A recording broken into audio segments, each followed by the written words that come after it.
Right. We are live. Presumably. Gonna tell people that I'm live real quick and then we'll get right into it.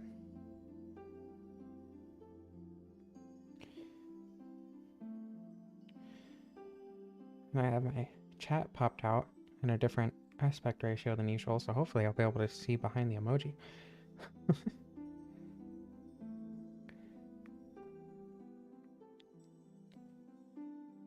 Alrighty.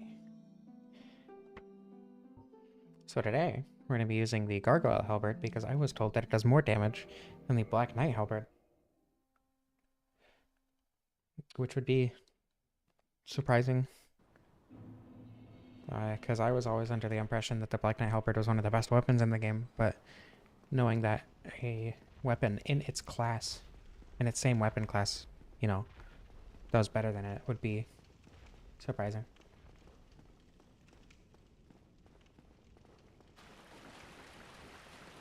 I'm starting as the bandit because the axe makes killing the gargoyles really easy. Not really easy, but I don't have to upgrade it to be able to take out the gargoyles semi-consistently. But I also have a backup save file in case I don't get the drop. Because grinding is no fun. Or redoing the gargoyle fight over and over. At least.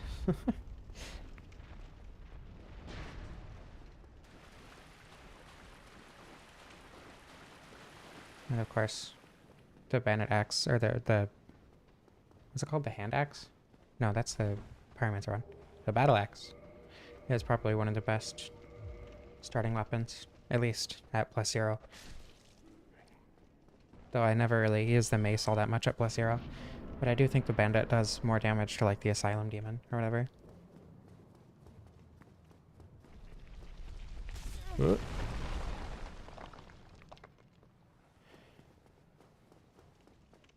You think I'd be better at dodging that by now?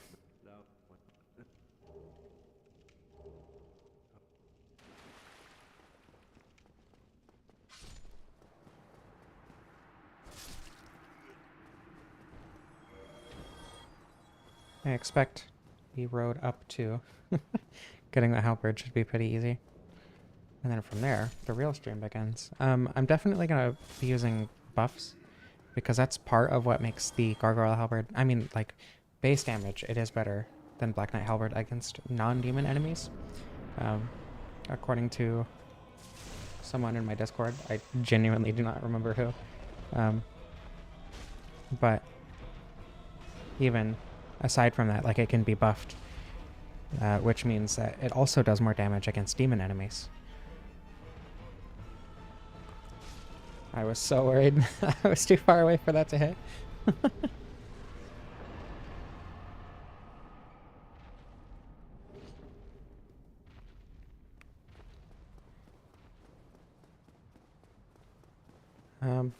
But yeah, I'm just going to go straight to the gargoyles and fight them with the +0.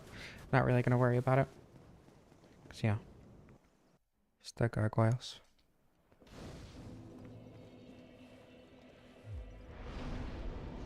In my community post the other day, I think the most interesting response I got was the Firelink intro cutscene because this tree isn't here. That's not really what I meant when I said it makes it feel off. Or parts of the game that feel off, but that's like it is off technically. And they mentioned that it felt like correct that it's like that, or that the tree wasn't there. It makes it feel more how it's supposed to be, quote unquote. But to me, it feels empty without the tree there. But at the same time, it's also a Firelink shrine.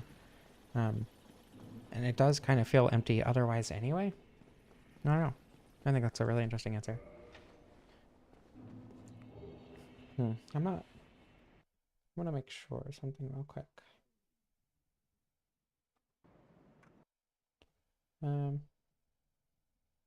Okay, yeah, we're good. Everything's fine. I know what I'm doing. I've streamed several times.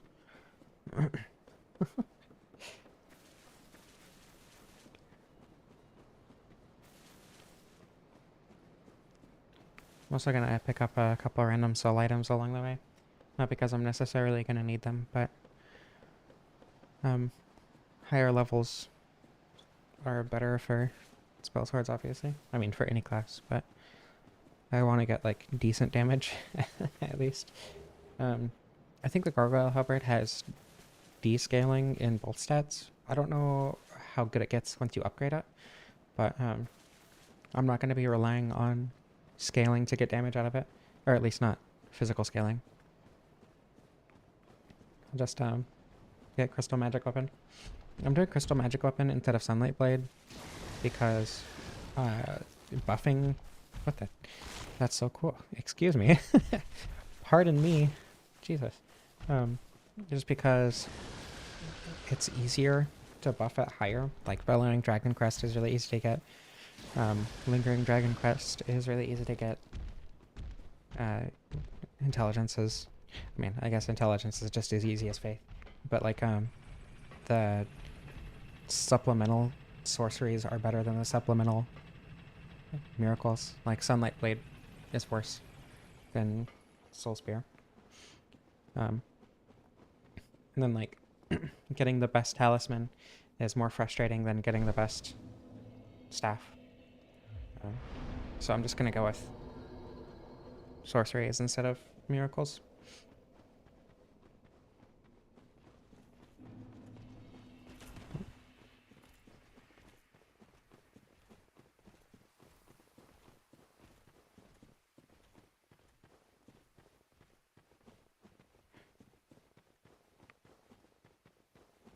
I had to do the Gargoyle fight a bunch this morning because it took me like 4 attempts to get the drop. Which is, you know, because I didn't want to have to do that during the stream. But, oh, I should probably get this just in case it drops a chunk. But, oh, 2 chunks, nice. And I died a couple times. So hopefully I don't die to the gargoyles on stream, but knowing me, it's going to take like 4 attempts to kill them once and I'm not even going to get the drop. So I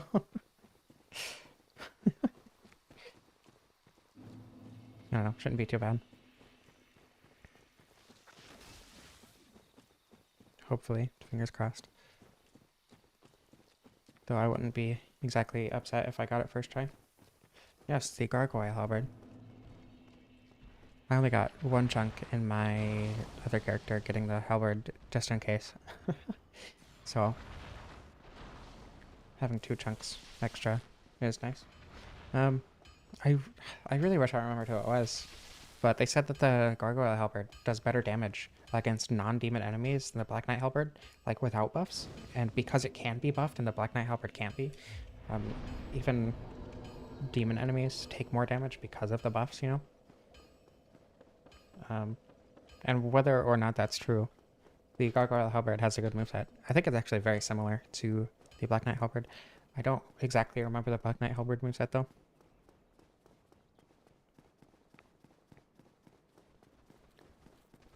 Just because it's been so long since I've used it, because I used it so often in my early playthroughs, I just don't use it very often anymore. Pardon me. Thank you. What a nice guy.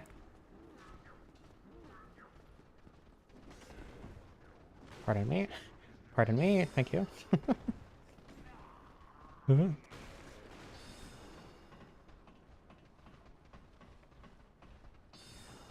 That's a pretty lucky boss run, all things considered.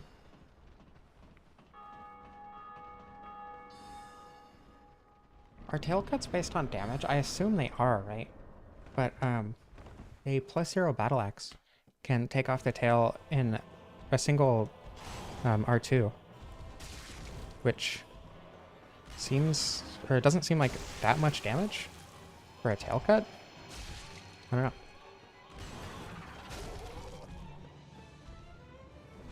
Hello, Krista. Welcome. Oh. Oh, okay. I thought it was much closer.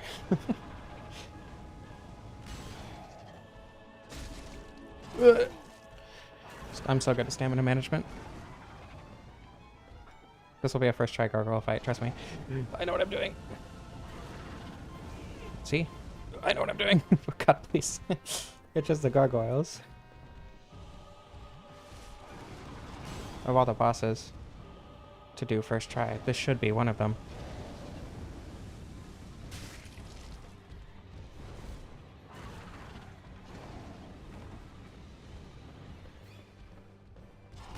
Oh, okay.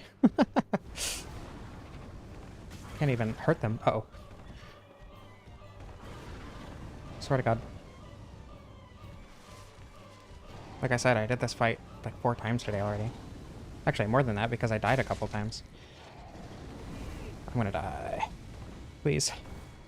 Mercy. I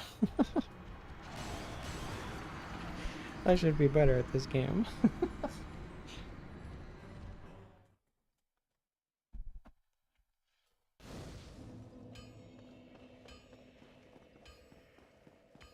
It's fine, I can do it second try, definitely. Not a doubt in my mind.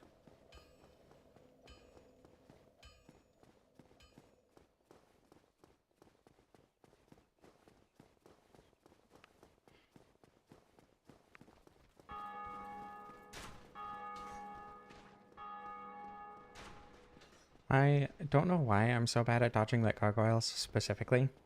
It feels like their attacks, their active damage frames last longer. That's so messed up. I almost got past. Why? Stop it. Please. Just gonna be a little bit safe about this one. I don't trust myself to make it through there without getting hit after that experience. Oh, hi. That's interesting.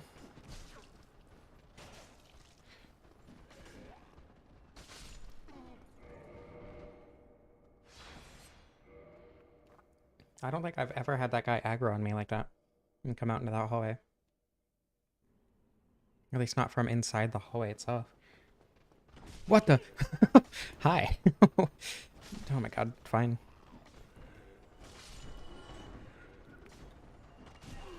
This is definitely a new experience for me personally. I've never had them aggro so far away. Stop it.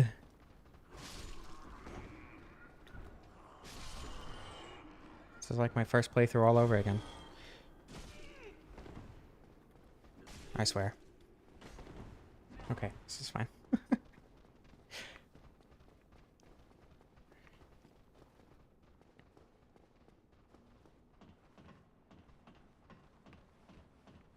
At least I don't have to fail send skips 6 times to get the weapon. Gargibble hibble, indeed. Gargibble harble.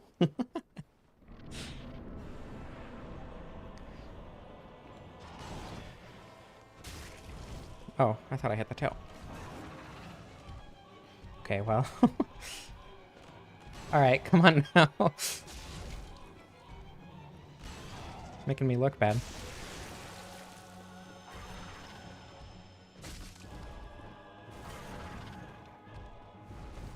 Oh, good.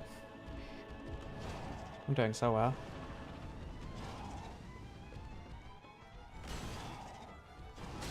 Whoa, same spot. Okay. I was expecting it to move a little before firing. Ugh. Need to get better spacing before I keep trying to attack. I'm getting greedy.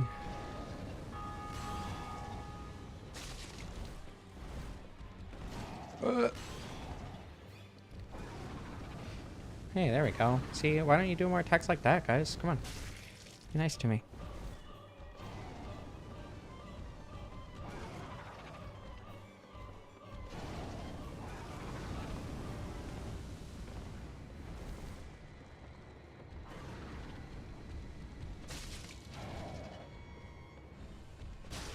Oh.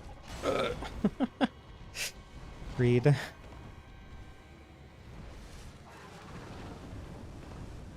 I need to not get myself trapped in the corner. I've died to the gargoyle so many times by doing that.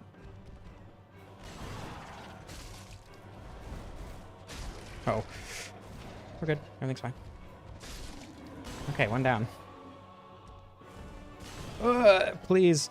Use particle effects. Okay, we're good. No chance of losing now, right? I say as I'm definitely about to die. Alright, cool. Do I even get the Halberd? Of course I don't. Why would I? Why would the game be nice to me? Alright.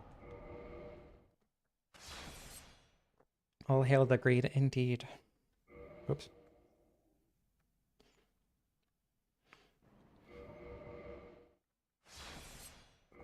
Yeah, I don't want to go through that 5 times just to get the Halberd on stream. So, switching to my backup. All I did was kill the gargoyles just like that and then upgrade it to +5. And now I'm gonna get it to... I'm gonna get the large Ember. Actually, I should free Griggs. Alright. I'll free Griggs.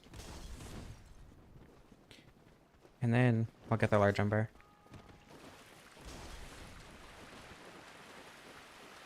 I'll go fight Quelaag and do the rest of the game. This will probably be the least glitchy stream I do for a while. Just because I can get the weapon super quick, but of course, still gotta get the stuff to upgrade it, so. Yeah, that's the axe. The Halberd is a random chance drop, just like the shield and the helmet. Or, I mean, you're guaranteed to get it once you kill the 4th gargoyle, but...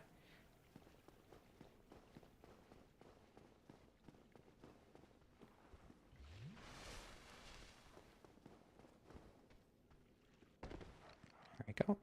No! I really hope I can't spawn back there. I don't think you can.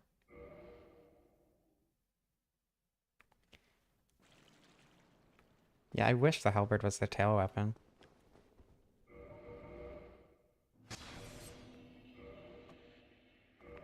That would make getting it much easier.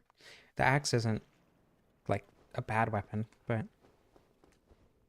the Halberd is better, obviously.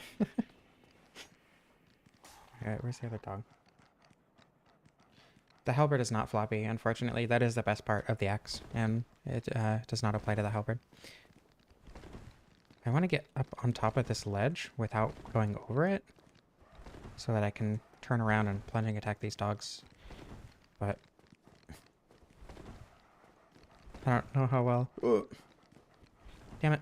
Okay. The answer is not well. Alright, very normal Capra demon fight.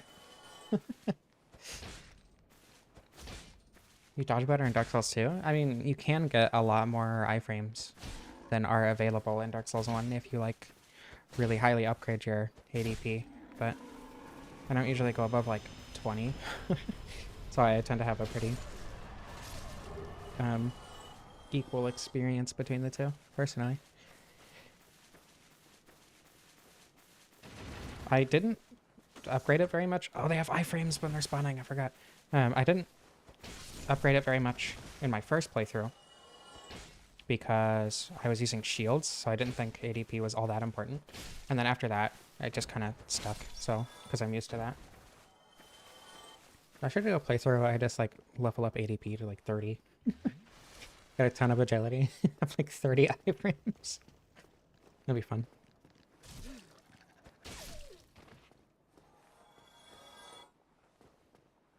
Is this where the...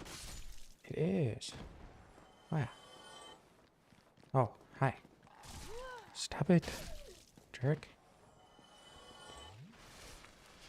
The long reach should make it so that I can kill the dogs without getting hit most of the time, but here we are.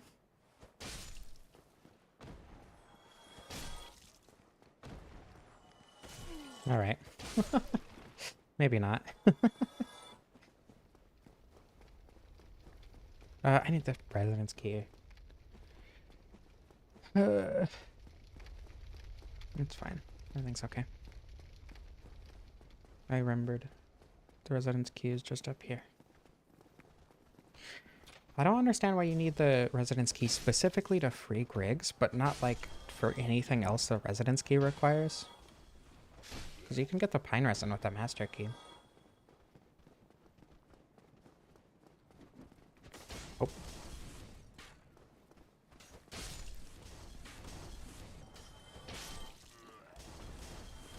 I'm not sure if this Halberd has a sweet spot. I think it does.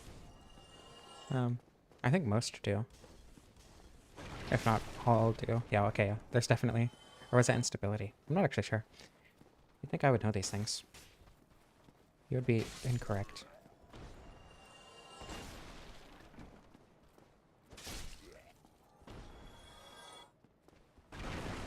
That's what I'm trying to figure out. I'm pretty sure it is, and it can be buffed. Black Knight Halberd cannot be buffed. So, as far as... for me, I do think it's better because I like playing spellsword builds, but I don't need anything else from you. So I guess in my opinion, it is definitely better than Black Knight Halberd, but in terms of damage, I'm pretty sure it's also better. That's so true. If it was Flappy, it would be so much better. It wouldn't even be a question. Oh. Dark Souls 1 ragdolls, they're so good.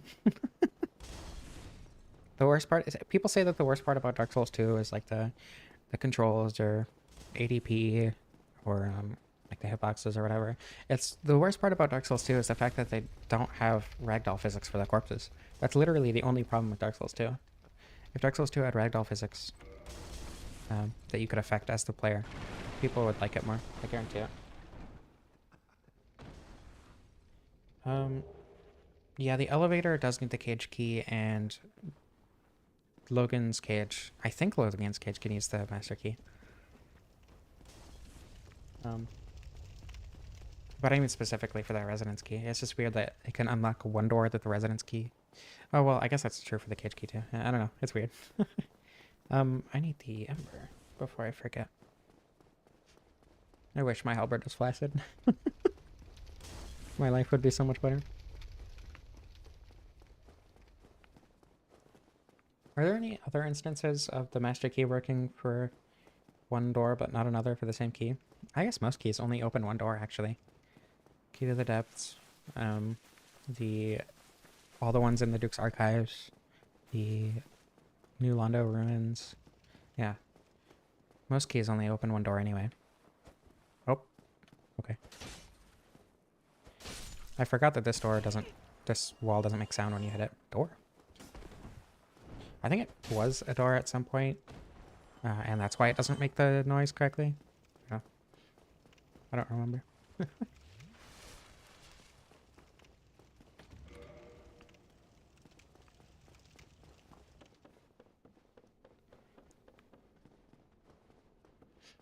I'm just gonna grab the Halberd and run. Or, I mean the Ember and run.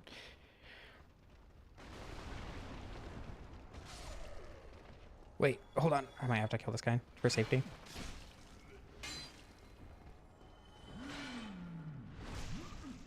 Not that it's super difficult, I guess. With an actually half-decent weapon. I usually come down here with, like, the starting gear, so... This is a very novel experience. I'm gonna go grab the large shard by the Dragon's Arena. That was supposed to plunge... Oh. Wait, I'm sorry. Oh.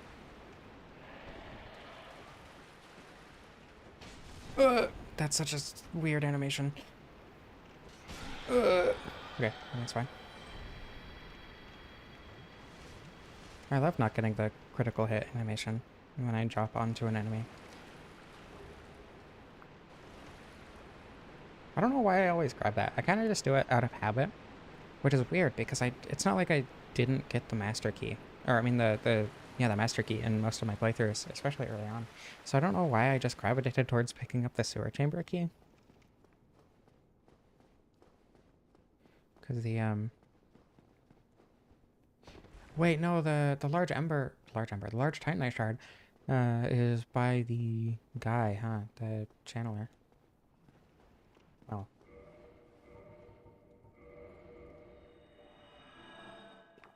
That's fine. I can just get the one in Blighttown, so I don't have to go back. But I want to get the very large Ember to...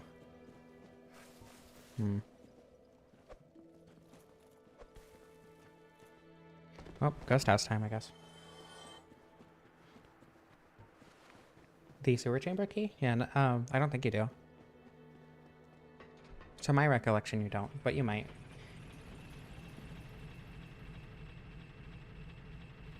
I remember most things about this game, but whether or not a very specific thing that I'm talking about at this moment is something that I remember is like a 50-50 shot most of the time.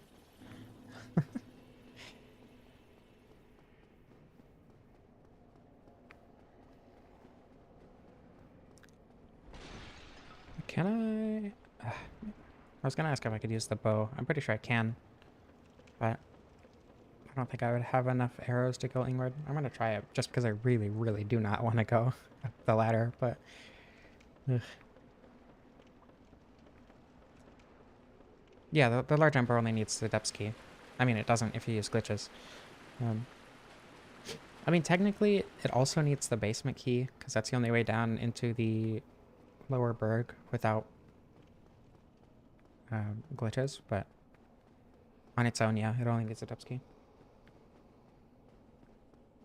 The very large Ember doesn't need anything, which feels like a really weird...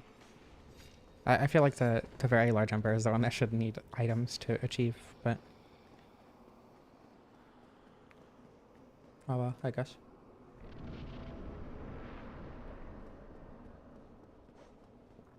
Just gonna go ahead and kick that down. Can't let my hubris get the best of me, as it has many times before. I should not have come down here with 14,000 souls. It's fine. Everything's okay. I need to buy the Bellowing Dragon Crest ring. Is that 20,000? I think it's 20,000. I don't remember if it's 20,000 or 40,000. I hope it's only 20,000. That's still a lot, though.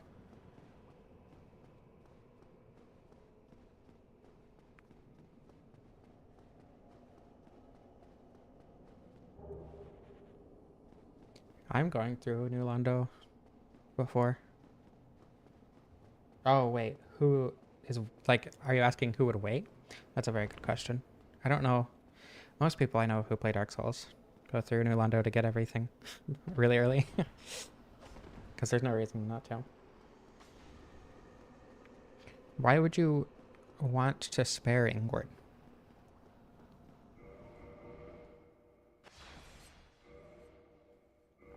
Like, you do need the Lord Vessel if you don't want to kill him, but like, in what world would you not want to kill him?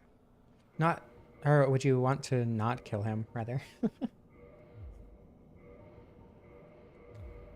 I guess if you want his spells. Yeah.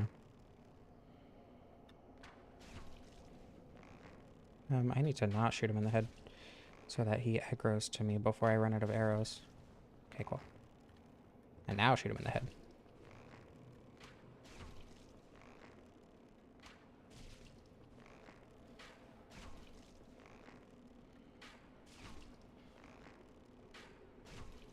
I love how routine murdering Ingward like this is.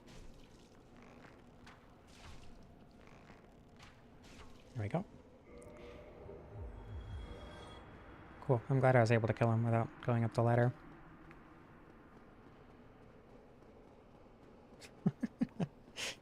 I have very little attachment to most NPCs in this game. And the ones that I do have any attachment to, like, I don't know, Solaire is only there because there's not really any reason to kill him most of the time. Or like Siegfried. Siegmeyer? I don't remember. I always get Siegfried and Siegmeyer mixed up.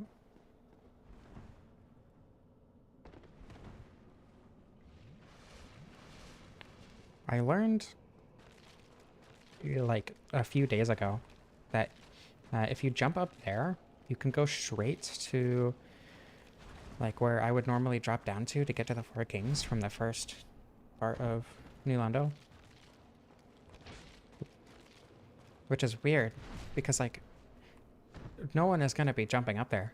The only reason that you would go that way is the other way, but there's no reason to go from that side to this side, because the only reason you would want to is so you could go through here, but that's longer than just going straight into that building. So I don't know what the purpose of this, like, pathway is. I want to make this jump. I don't know if this jump is even possible, actually. I'm sure it is. Okay, whatever. I don't care enough. Yeah, Onion Bro. Don't need to remember his name. And I usually only care about him because he gives me emit force. And I like using miracles every now and then.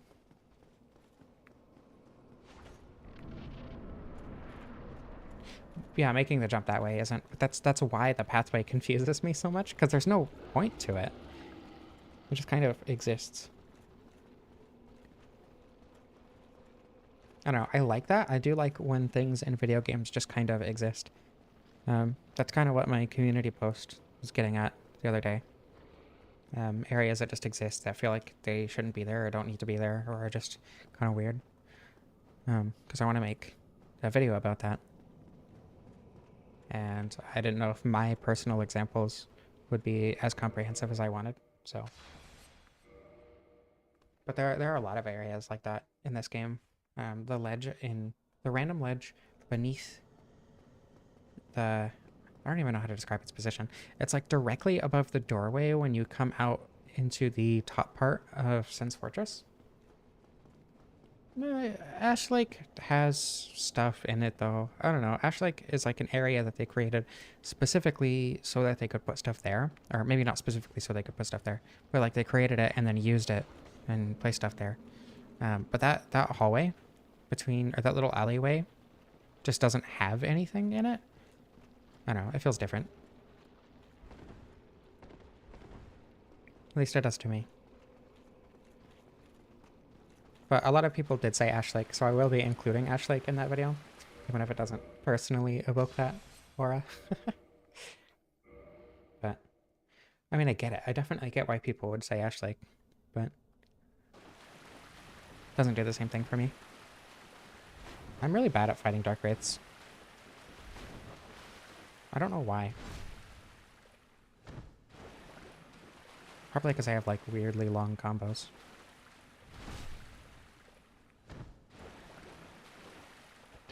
Oh.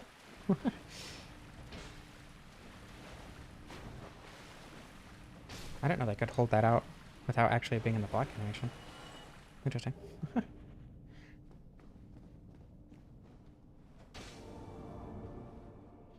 Are you talking about liminal spaces? It's a very difficult word to say. Fall off. Fall off. Yeah. What a kind guy.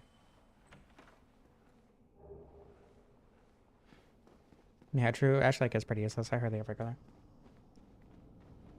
there. I don't think... If the word you were thinking of... Oh, to get to that alleyway, it's right here.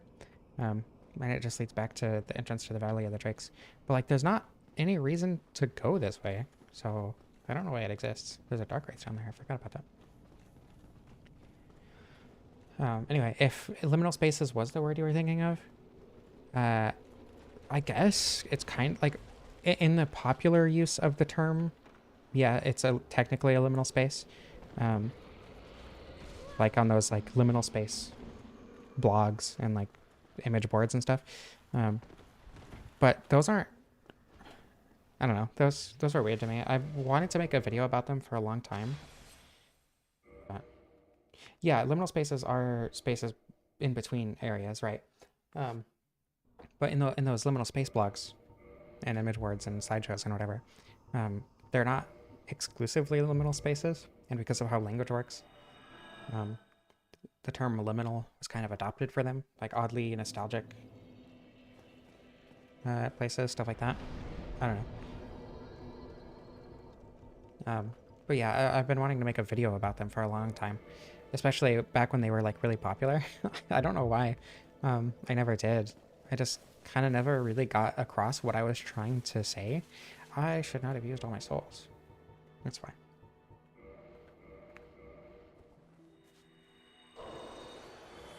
I don't know. I don't dislike Lautrec, I suppose, as a character. He's kind of a jerk sometimes, though.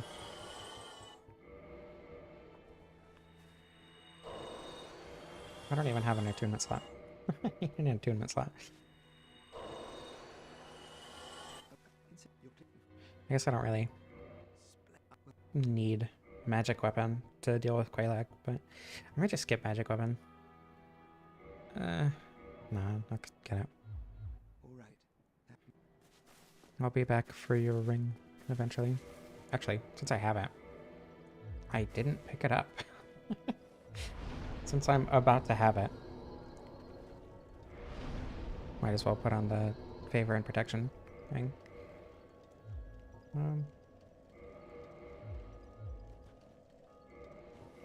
Can't wait to do 2 extra damage with magic weapon and the normal sorcerer's catalyst.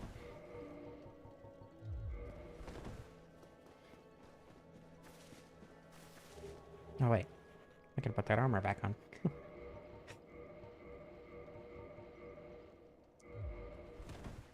Cool. I love how much worse magic weapon is compared to even great magic weapon. Especially crystal magic weapon. Crystal magic weapon is like one of the best buffs in the game. And then magic weapon, like I get that you can get it super early, so it's not going to be super overpowered. It's just funny how much worse it is. I assume the faith guy who goes is... It's either Vince or Nico, and I can never remember which is which, but I think that's the one you're talking about. The guy with Petrus. Her. With Rhea, I guess. Who Petrus hates.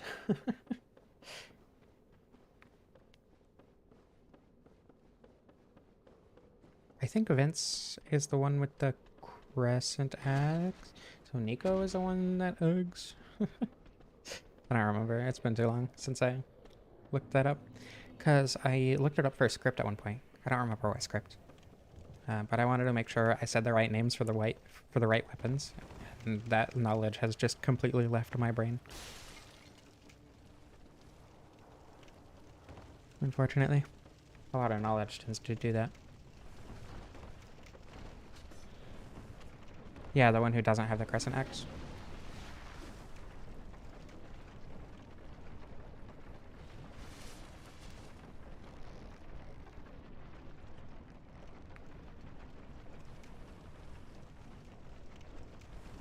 Alright, time to obliterate Quelaag. I'm gonna grab this Archtitanite Shroud.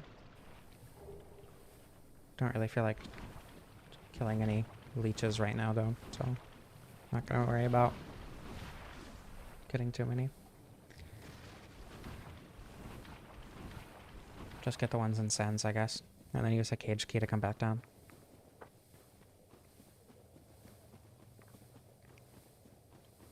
The only reason I ever get that elevator, just because you get the Lord Vessel right after Sands, the only reason I ever get that elevator is to come back down and upgrade a weapon. And even then, I sometimes just don't worry about it.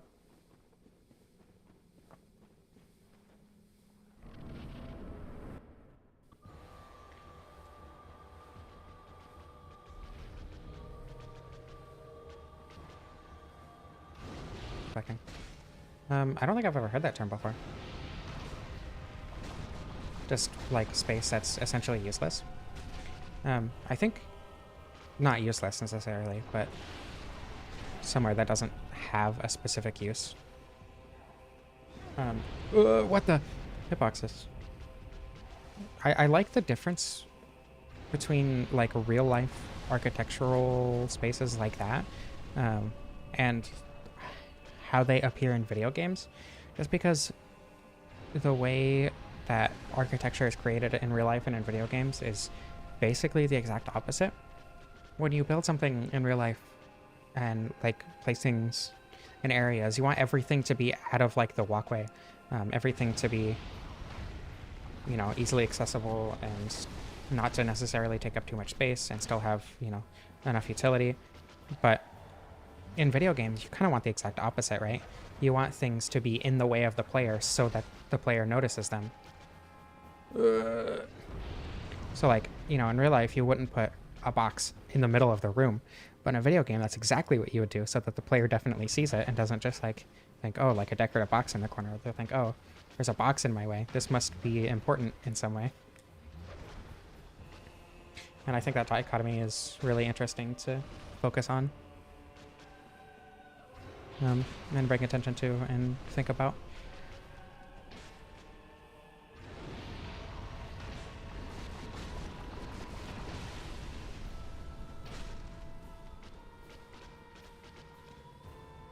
I mean, there are games not necessarily designed as if they were in real life, or as if, you know, the architecture that is in them is in real life, but designed in a way that forgoes convention specifically to create a unique experience. LSD Dream Emulator is the first one that comes to mind.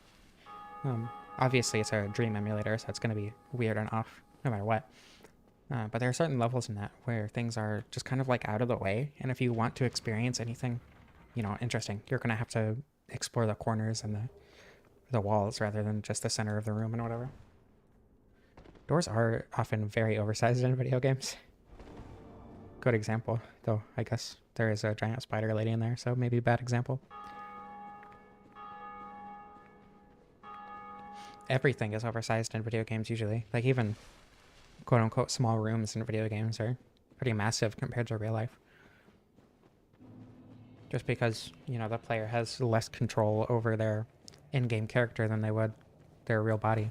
So they just inherently need more space to navigate comfortably. The weird thing for me is that VR games also kind of do that a lot of the time. So you'll be in this massive room, like this massive bedroom, right? In a VR game, you're like, oh, this is a bedroom. I should be able to walk around this. But it's just so much bigger than your real life room because of how video games are designed and how that design convention gets carried over into video games.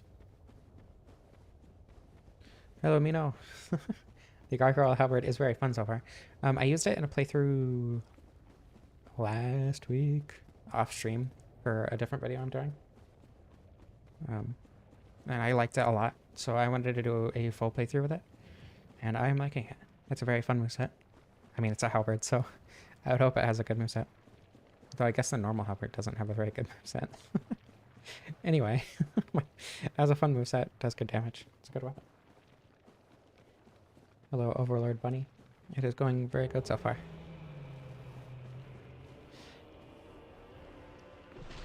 I don't want to fight Ceaseless. I like how the Halberd is just the worst in its weapon class.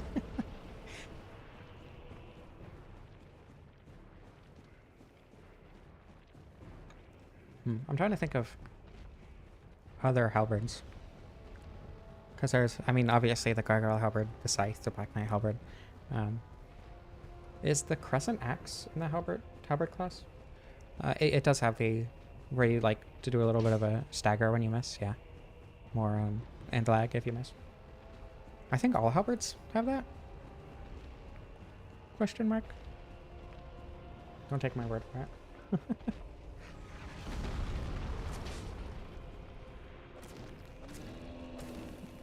I mean, the Crystal Halberd is just a normal Halberd with the Crystal Infusion, right? Oh, and the Lucerne, yeah.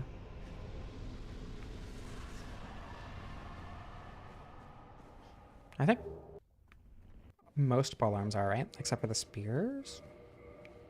I don't know. I don't pay attention to weapon classes very often. Because it's not like every single polearm is. I think there was a weapon... Well, because like the Crescent Axe sounds like it would be an axe, right? I don't know. I don't know what I'm talking about.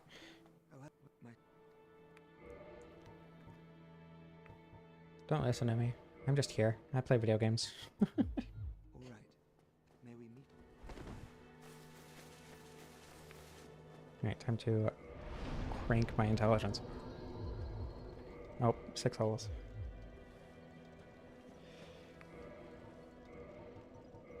Oh, the scythes. I forgot about the scythes. The Life Hunt Scythe and the Great Scythe. I assume they're considered halberds because they just didn't want to make an entire weapon class for 2 weapons. Oop. I also like how the scythe is called the Bardiche. Or, I mean, other way around. The Bardiche is called the scythe. I'm good at talking, I swear. I should get the slab real quick, actually. Just so I don't have to come back and do it later.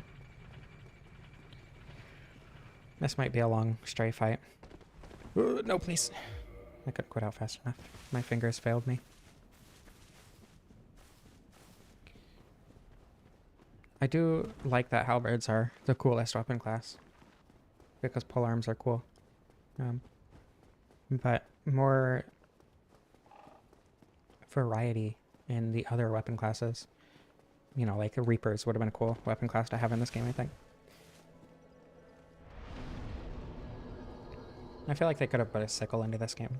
That feels like something that they would have done if they had time. Though, honestly, with this game's classification system, it probably would have ended up being a curved sword.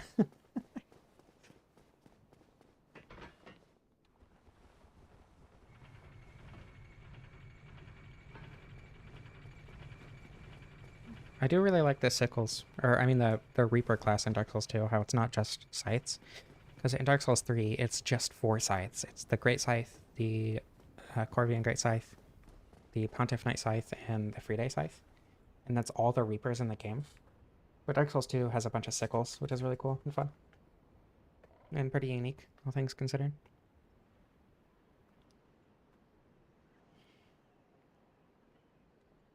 The only other Souls like that I can think of off the top of my head that has a sickle as a weapon is Lunacid. Bloodtrack has the... Oh, it's right on the tip of my tongue. I don't remember what it's called. I don't think it's technically a sickle, though. I think it's like actually intended to be a weapon, not like a harvesting tool. So it's not technically a sickle. Shodel, yeah. That's the thing. But yeah, that's not... I don't think that was intended to be a harvesting tool. So it's not a Reaper.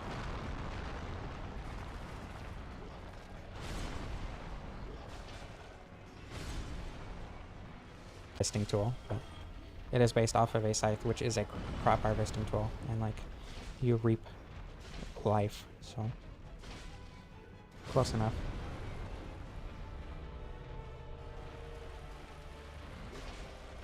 That is so much more damage.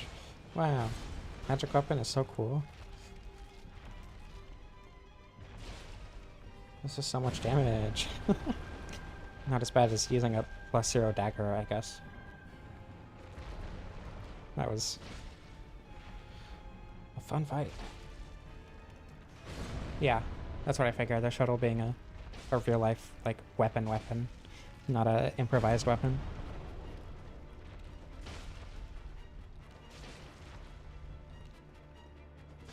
Hello, Brenda. Welcome to the stream.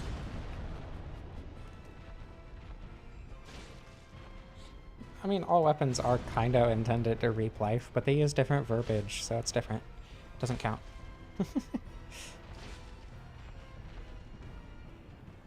It's about the vibe, the motif, you know?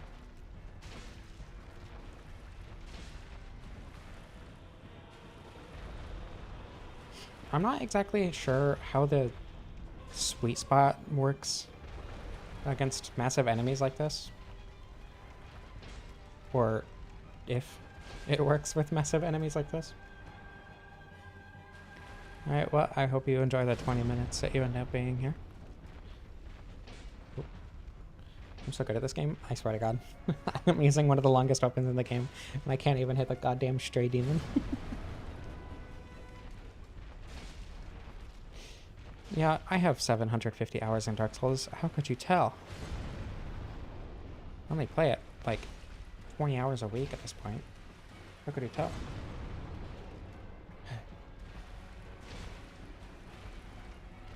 Granted, most of that time isn't spent with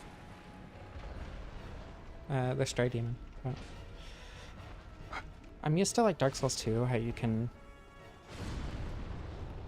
like track differently after you start attacking with big weapons like this. And I don't know why, because I don't play Dark Souls 2 very much. I play this game way more than Dark Souls 2. But I just really like that mechanic, how like if you roll, you'll attack directly in front of you, rather than what you're locked onto. I know a lot of people really hate that, but yeah. It works really well for me, and I feel like it allows for more control over your weapon.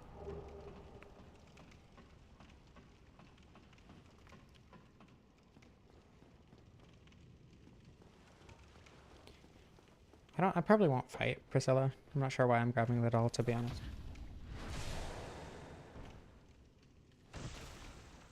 Yeah, I don't know. Dark Souls, I love Dark Souls 2. I really do. There are a couple problems I would say it has, but a lot of them are very overblown by the community.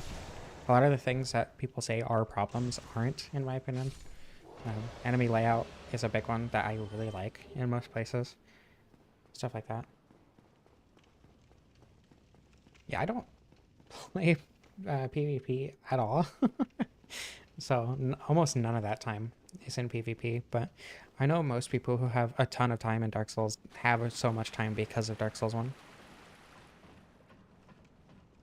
Oh yeah, definitely. I think the speed of Dark Souls 2 really contributed to how the stamina management system worked in a very, very good way.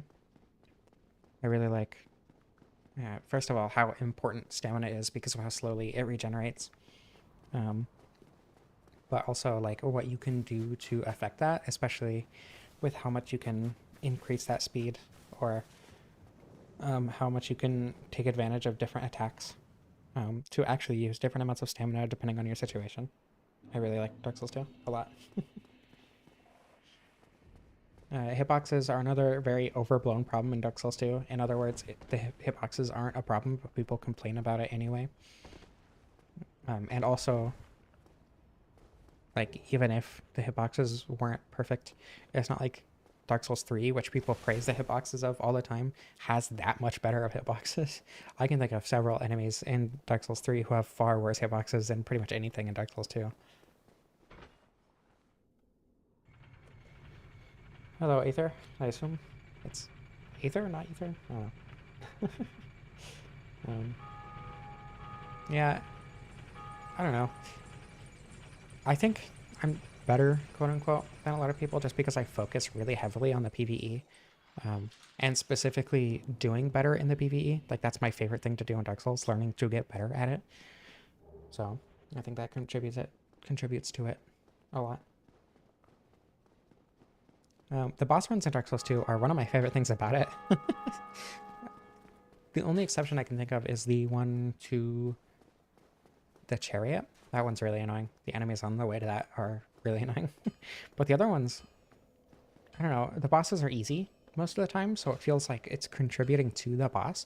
And a lot of the same way that Demon Souls did. Because like the entire what am I saying? The entire level in Demon Souls is part of the boss in a way. Or rather the boss is part of the level, you know? I don't know, I like it. Do I have any others? I do not. Aether, okay, just making sure.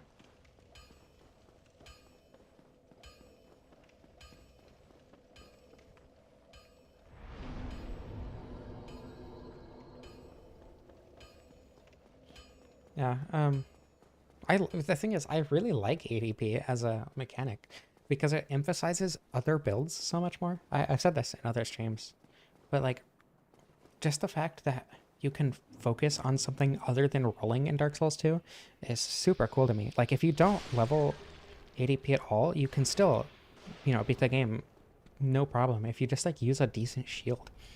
Obviously, you're going to be at a slight disadvantage with enemies who use elemental attacks. At least compared to someone who primarily rolls, but it's not like you can't roll with low ADP. I did an entire playthrough without leveling ADP once with like 4 ADP or whatever the starting ADP is of... I gotta go get the guy. I gotta come down to the bottom again anyway. Whatever the low ADP is, I did a whole playthrough with that and genuinely did not have an issue dodging anything that I specifically needed to dodge because my shield couldn't block it for whatever reason, like, you know, elemental or whatever. Freya showing up prior to the boss fight is only in New Game Plus, right? No! Like, as you're running back down in New Game Plus, she'll jump scare you. I don't remember that happening in New Game, but I also don't even remember where that happens, so it might just be an area that I don't go to. I don't like Brightstone Cove. I like Brightstone Cove. I do not like spiders. I have terrible arachnophobia, so I tend to attempt to avoid Brightstone Cove. Alright, let's see if you need the cage key. I don't think you do.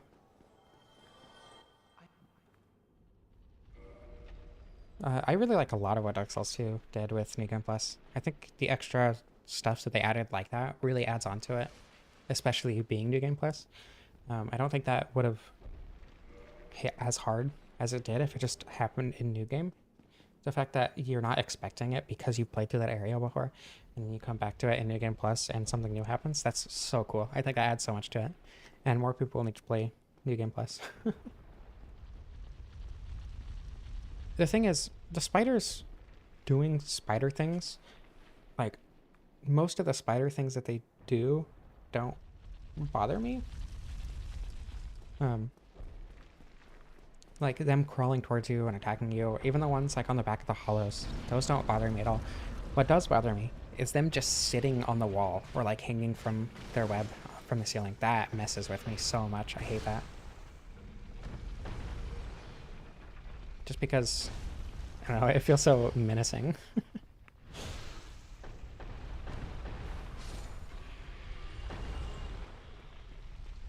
I went too late.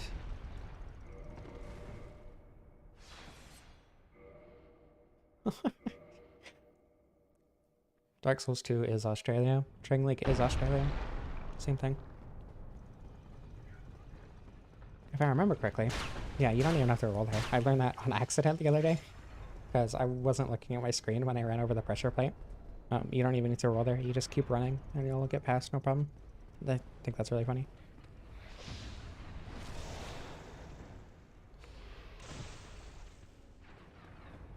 I probably would love spiders if I wasn't deathly afraid of them. But unfortunately, I do not control my phobia. I had a friend who would like pick up orb weavers, garden orb weavers, and those were like some of the worst spiders to me because they're just massive. They have giant spherical thoraxes, and because they were so big, but with tiny legs, they would freak me out. My friend would just like poke them and stuff and mess with them. I hated that so much.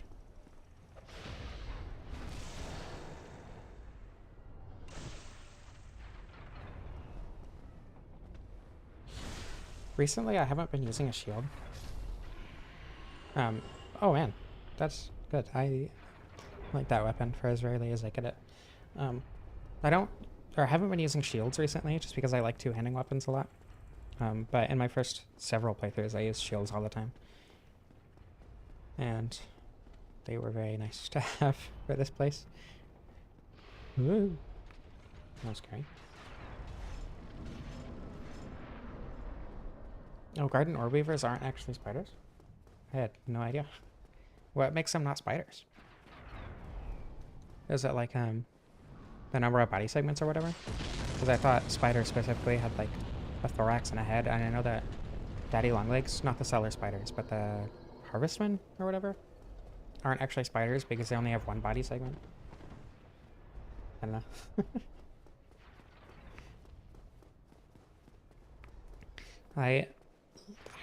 I don't research spiders extensively, but every now and then I'll get like a horror kick, and spiders, because they scare me and they're like normally a very docile thing, you can find a lot of scary spider content that isn't intended to be scary. So I'll just like learn about spiders as a replacement for horror. They lack segments. Oh, okay. And modified front two limbs instead of fangs, or like arms or whatever. Yeah, I usually, if I'm not using a shield for my build specifically, I'll just pick up the Grass Crest shield and have that in my offhand. But, you know, since I'm using the magic in this playthrough, didn't bother picking it up since I wouldn't even have it on me most of the time.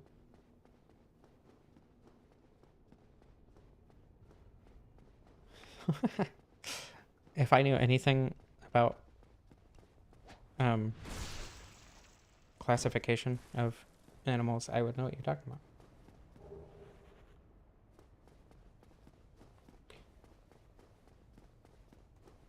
Golden orb weavers? I mean, I was talking about specifically garden orb weavers, but considering they're both orb weavers, it wouldn't surprise me if golden ones also aren't spiders.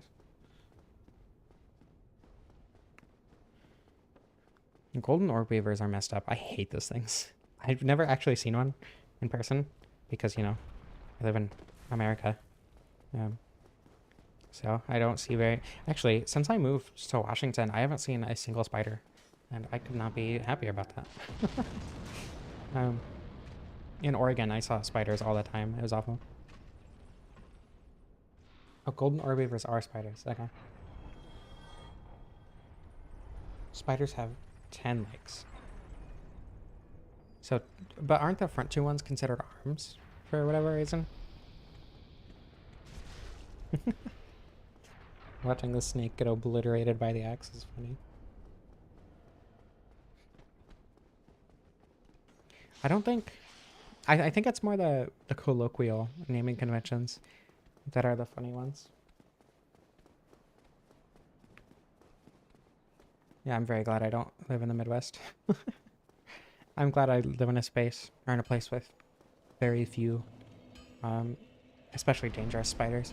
The only ones that I know of that live here are hobo spiders and... what was the other one? Black widows. Alright, have a good night, Brenda. Thank you for joining the stream. For as much time as you could.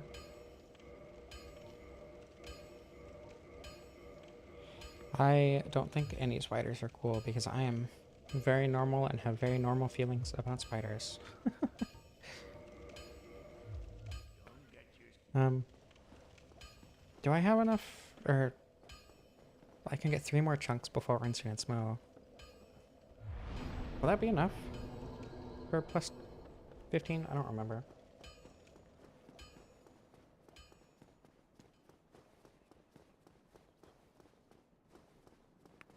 Yeah, species are weird anyway.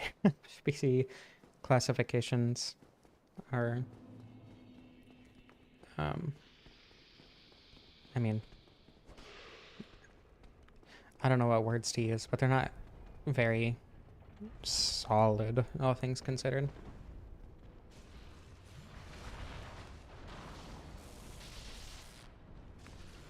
What unique weapons are you referring to? I think most of the unique ones in Dark Souls 1 are pretty interesting and fun. Like the Flamber is just pretty cool. The, like being like a Dex greatsword, I think is really fun. There's like... God, my brain is not working for things that are not directly in front of me. I don't know. I like a lot of the unique weapons in Dark Souls 1. Dark Souls 3, on the other hand, Dancer Greatswords, or Curved Sword? Dancer's Paired Swords. I don't remember what they're called. The Dancer Swords are bad, and that makes me sad. And it makes me dislike Dark Souls 3 even more than I already do. I don't know. I like Dark Souls 3, but there are certain things about it that I wish...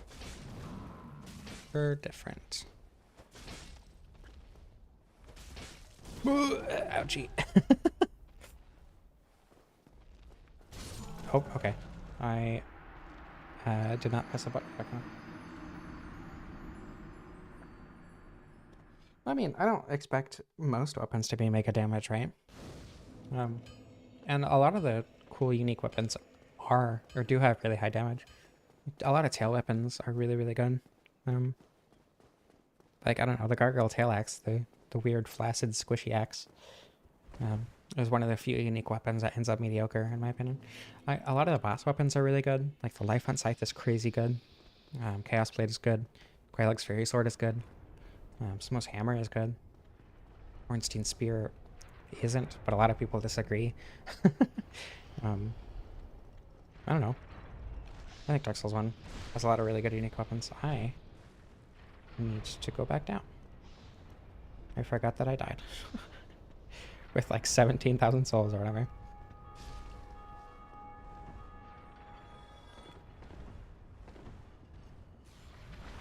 don't know where those snake men are, so I'm gonna put out. Species. The thing about species is I know a lot about it because, you know, as a creationist, and like deprogramming out of creationism and learning about evolution and how the word kind in the Bible doesn't make any sense, and how like species are varied and weird and produce other species sometimes in a weird way, but only if you define it like that. You know, it's weird.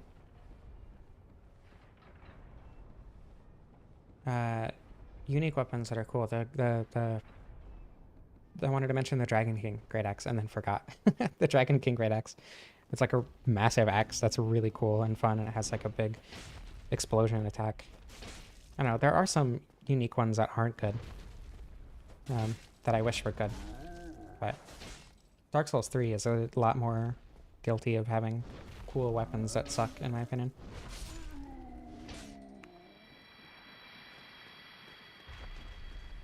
The rolling and drinking is too broken in Dark Souls 3. I think it's just because of the way they designed the game, to be honest. They designed it, you know, it's like around the rolling, so the rolling doesn't feel overpowered, even if you... excuse me. Even if you do have to spam it sometimes. I don't know. My biggest problem with Dark Souls 3 is the way they designed it around the speed. Because, like, I like the speed of it, but they ended up making everything reaction tests rather than, like, learning the bosses like they did in Dark Souls 1. What the? I didn't know that could hit you through that. Okay.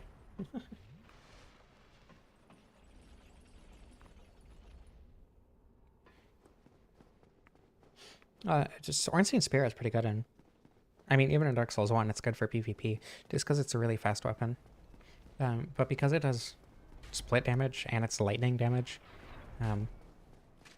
it falls off really bad in certain parts of this game, and it can't be infused because it's a boss weapon. So...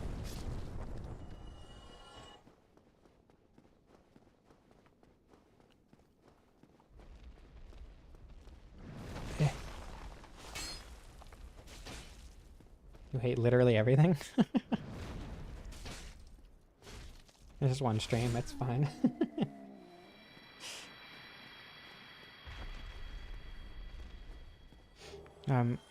I think split damage was reworked for Dark Souls 2, and it's better, but don't quote me on that. I wouldn't actually know. Dragon Bonefist was definitely pretty close. I don't know if it's the worst one I've used, just because, like, daggers. But it was definitely pretty rough. Yeah, Gargoyle's Halberd is very, very good. Oh, good. Damage. I love that. Oh, we're back. I love that magic weapon sucks compared to every other magic buff in the game. And again, you get it early, so it kind of makes sense, but it's also, like, really bad, which is really disappointing.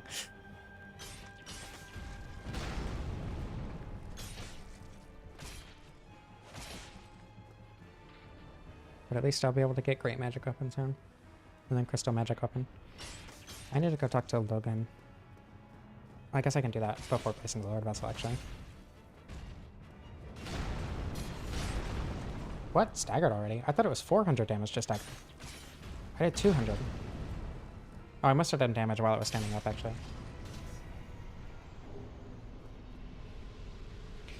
Elden Ring PvP, the only time I ever did Elden Ring PvP was during the network test. A friend at the time and I both got into the network test and we just did like shield only PvP. It was pretty fun. But I'm bad at PvP everything, personally. I don't know why, my brain just shuts off when I do PvP, even in games that I'm quote-unquote good at, you know.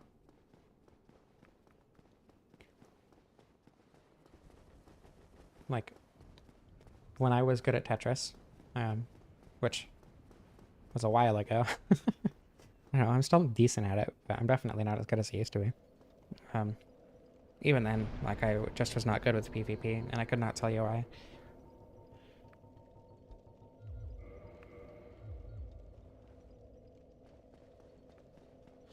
It is a different skill, because you need to, like, read and learn your opponent, but when it's something like Tetris, when you're really just focusing entirely on your own board.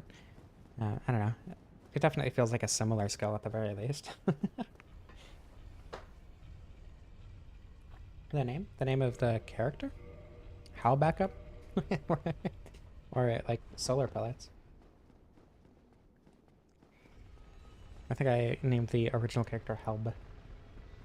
And then had How backup because I didn't want to have to grind for the axe on stream. Or I mean the halberd on stream. Because sometimes you just don't get it for a while because RNG. It's because it sounds like Halberd. That is all. That is the entire inspiration. I was going to do a joke where I named them Hal and then made them look like Hal from Malcolm in the Middle. But I'm not good at character customization and didn't trust myself to actually make it look anything like Hal.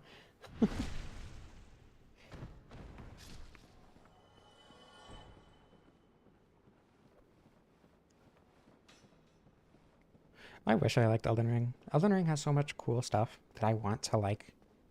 But like it just doesn't mesh with what I enjoy about the games. I've gone on this rant so many times, but I don't know. I want to like Elden Ring. I really do. I liked it in my first playthrough. My first playthrough was fun because I was exploring and, you know, learning the game. But now that I understand that the game has things that I don't like, I don't know, it's really hard to go back and play it. The Garg helm for the full cosplay. And then put the tail axe in my offhand. And then just put it on my back and never actually use it.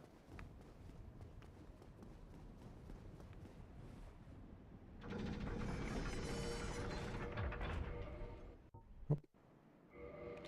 I'm gonna get attacked. Ugh. Oh. Really? This one? Oh, okay. I was worried that that wouldn't give me fast rolls. Gargoyle cosplay. Why can't I have a tail in real life? Think about how cool that would be. I want a tail.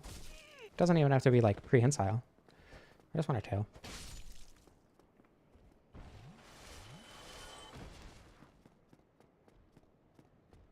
I love Breath of the Wild. I spent so much time playing Breath of the Wild. I almost 100% of that game. Though it's been a very long time since I've played it. And by 100% it, I mean like all Korok seeds and stuff. Like 100%, not like everything but the Korok seeds or whatever. I am furry. I thought we'd been over this. I mean, my Discord status, the emoji is literally a fox jumping up and down. I don't know, I thought it was pretty obvious. Couple decades to have a tail, I sure hope so. That would be so cool. The thing is, like, when I think about myself having a tail, it's the feeling is very similar to gender euphoria. Not that I get dysphoria from not having a tail, but having a tail would be so, like, I don't know, fulfilling almost.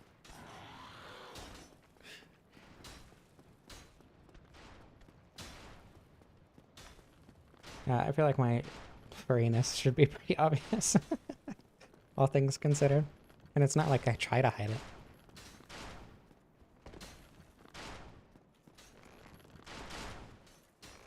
This is so cool.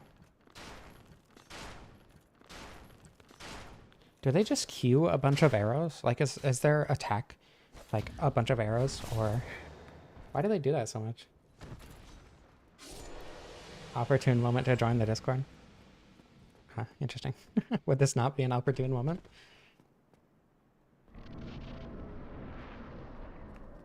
I feel like if anything, cat parts will be created for humans first, just because, you know, modern day trends. With the same letters now, or for this run. Oh, I disconnected? Oh, okay, we're good. We're back. Everything's fine.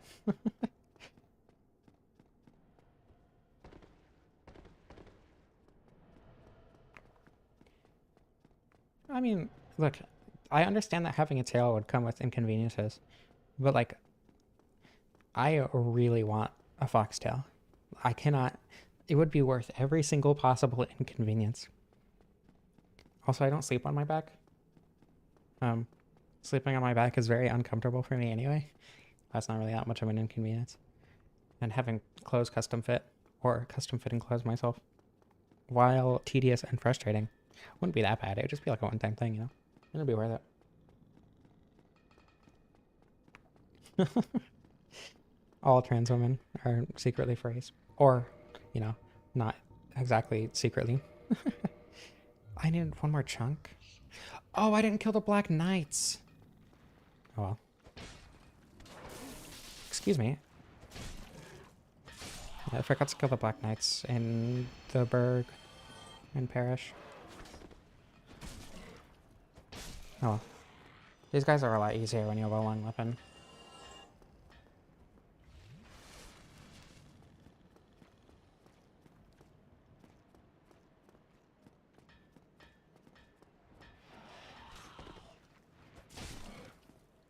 How many body modifications are there for, like, shaping things like ears that aren't, you know, like piercings or whatever? Because I know there are quite a few body modifications, especially with things like Botox or whatever. But I don't know how extensive that is. Anthony, are you okay? Do you need help? Like, I don't know, a laxative maybe? They are very annoying enemies. I totally understand. Tails are very cute. That's why I want one.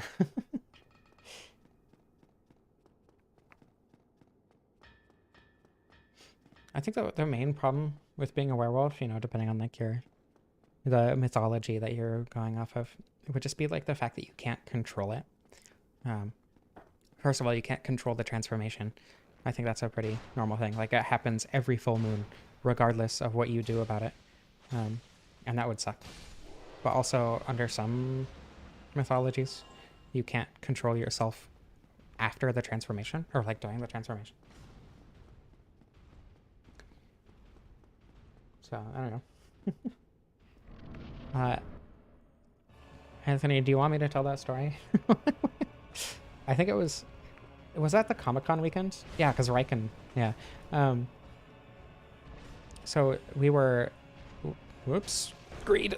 We were walking around Portland because I think we were walking to Fred Meyer to get snacks or something. I don't remember.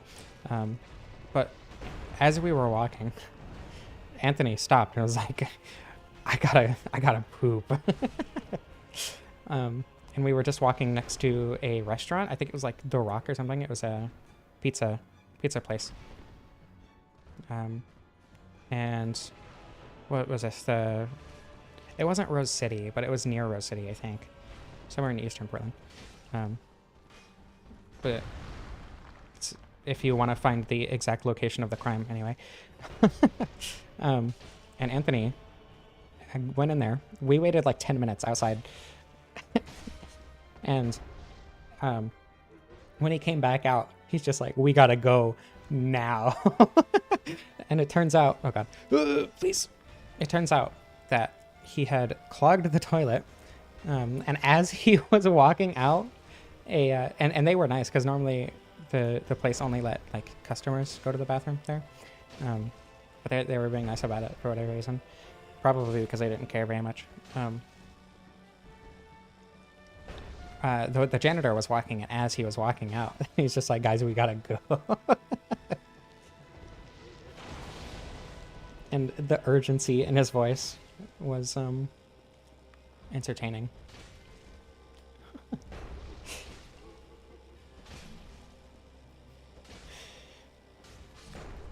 I don't know. I don't think the Harry Potter werewolves are that bad, like in concept. I think the main problem with them is just what they're an allegory for. Just like the fact that it's supposed to be like an HIV allegory or whatever makes it really not good.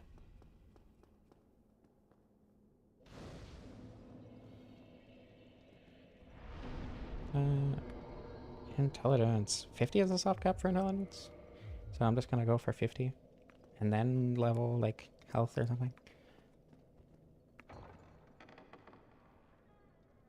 Lycanthropy and other chronic illnesses. I'll have to check it out. Oh. To be honest, I'm not super interested in, like, fictional monsters most of the time. At least not like the ones that are common. Vampires, werewolves, whatever. Don't interest me nearly as much as like cryptids, just because like the veneer of realism. Even like SCP, I like more than most classic monsters. Right, I need chunk. You are right, I did forget Great Magic Weapon. I was thinking as I was going to the giant, like, oh, I should attune Great Magic Weapon, but I didn't want to run all the way back to Bonfire and then all the way back, you know? So I decided not to. But then I realized, I mean, I didn't even pick it up. I thought I had. Oh, it's fine. Chunk. I'm gonna get the chunk first before I forget.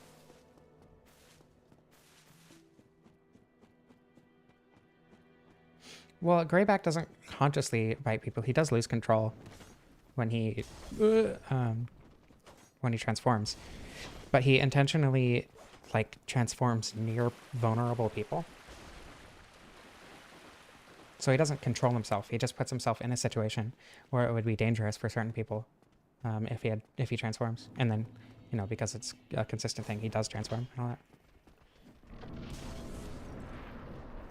So it's not like he necessarily chooses to bite people. He just like transforms in places where he is probably going to bite someone. And then of course he targets children because J.K. Rowling, who is very good at stories and definitely does not make terrible metaphors that don't make sense outside of bigotry.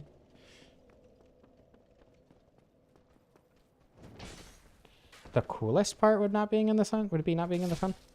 I think that would be one of the worst parts, just because you can't like do things, you know? It would limit your ability to do a lot of activities in a really drastic way. So like from a practicality standpoint, I think not being able to be in the sun would be one of the worst things about being a werewolf. Or vampire, I mean. Not being able to eat garlic is up there too. I love garlic.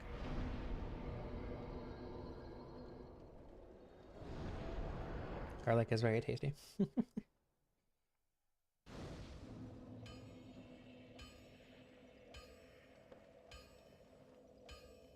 Would you take it? Because, yeah, I mean, you can wear an eye patch without being blind in one eye. You can be blind in one eye without wearing an eye patch.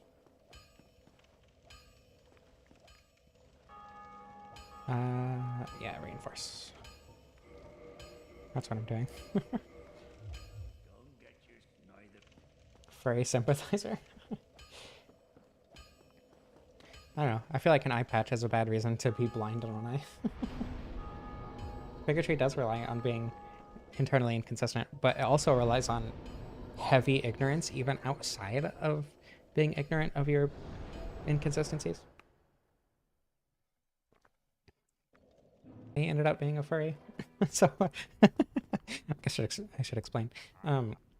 Basically what happened was I was in a Discord for the Finji, the game publisher, because I was really into Tunic when it came out. I was really into the community, helping people through the game and just like talking about the game because I love Tunic. It's such a good game.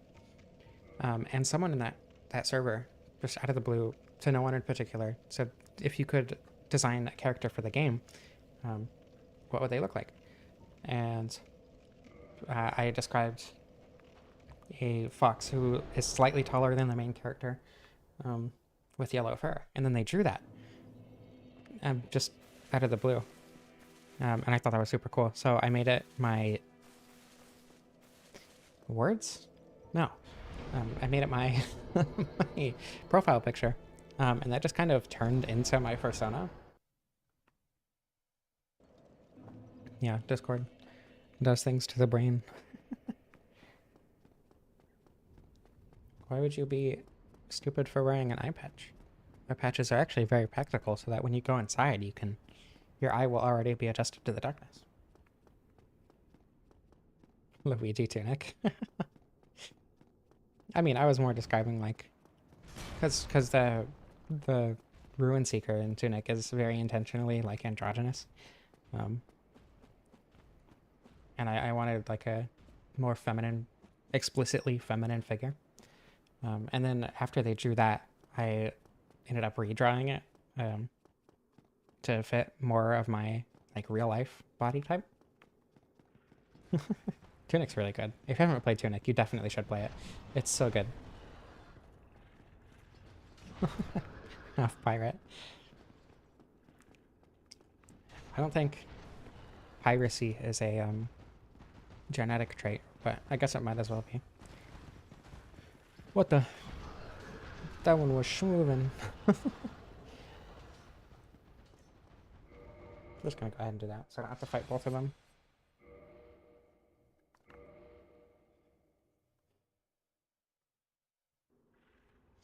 I don't think being blind even necessarily means that you're going to be wearing an eye patch. Like missing the eye, sure, but being blind in one eye, I mean, I don't think there's any reason to wear an eye patch for that, you know? Can you go ninja mode in Dark Souls? Anthony, I don't think flailing my arms around wildly will help me play Dark Souls very well. I guess I could do a ninja bow. Use the... I don't know. What's the most ninja-like katana in this game? I feel like it would be either the Uchi or the Iaito. That's because the washing pole is way too big for a ninja. And the Chaos Blade I've already done, so it would be like rehashing old ideas.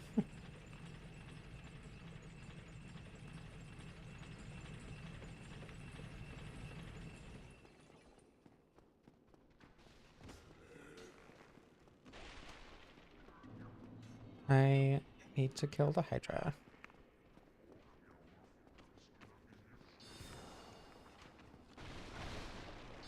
I had no idea that eye patches could help with... did you block the lazy eye or the eye that wasn't lazy? I assume the one that wasn't, right? So that the lazy eye would be forced to focus. The Iaito one-hit glitch, what's that? The Iaito is probably the least used katana, right? That's what I would assume. Just because the Uchi is so easy to get, the washing pole is like super long, so it has a lot more use than the Iaito, like casually. And the Chaos Blade is the best katana full stop.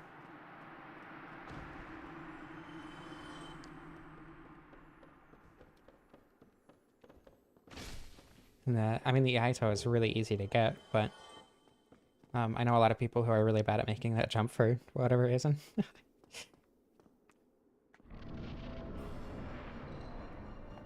Had to wear an eye patch because you dressed as a pirate. I don't know if that counts as having to, but I suppose that is an entirely valid reason to wear an eye patch.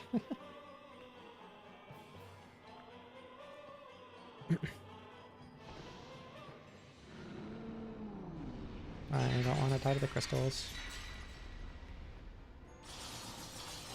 There we go. Okay.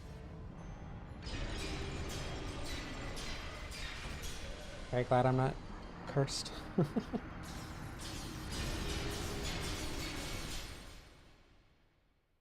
Just out of greed from dying too quickly. Oops. Oh, come on. Are you kidding me? You can't. Okay. That's really funny. I had no idea you couldn't hit with that attack through there. Also, why does this one attack you? I've never understood that. That one attacks you, but the other one doesn't most of the time. I have had this one attack me once, but I have no idea why. I don't know. Their AI is strange. Claymore parry animation? I mean, the riposte, right? It's true. I think, I don't know. The scythe one is pretty cool because you're just jamming the blunt end of the scythe. Oops, I didn't even... Oh, you're just jamming the blunt end of the scythe directly through someone's torso.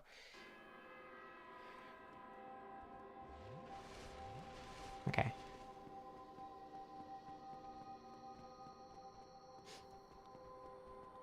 I've watched all of Dissecting Dark Souls, and I don't remember that. Not saying that he didn't bring it up, but I do not remember at all if he did.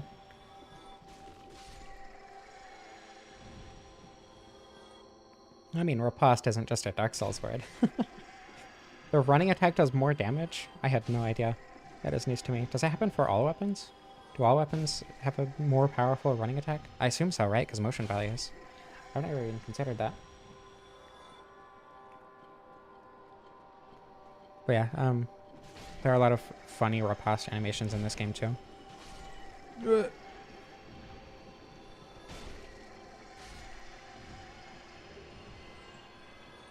You know, the Pasakas are definitely a hear me out. I don't think it's because they use more stamina. Like the R2 for this weapon, it uses more stamina, but it doesn't necessarily do more damage. It's specifically for the range. Or rather the crowd control more than the damage itself. Or like rolling attacks do less damage than the R1, but they're faster, but they still use more stamina, right?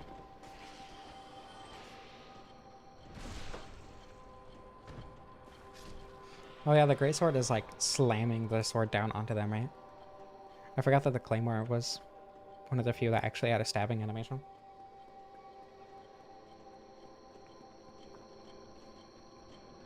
I wish all weapons had a stabbing animation, even the hammers.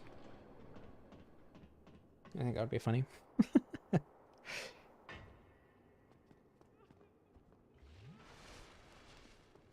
I'm just gonna kill Seath. I'm not even gonna worry about getting the cage key. It's not like Crystal Magic Weapon will be that useful against Seath anyway. I think it... I mean, it does a decent amount of damage to Seath, but Seath's also really easy, so whatever. The stabbing animations do look cooler. And it's also funny to see a blunt instrument stabbed through someone. Just because of a video game.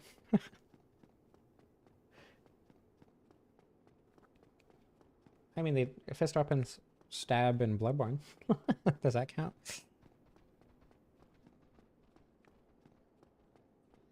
Well, I don't know if stab is the right word, but you know what I mean. They go through the enemy in Bloodborne.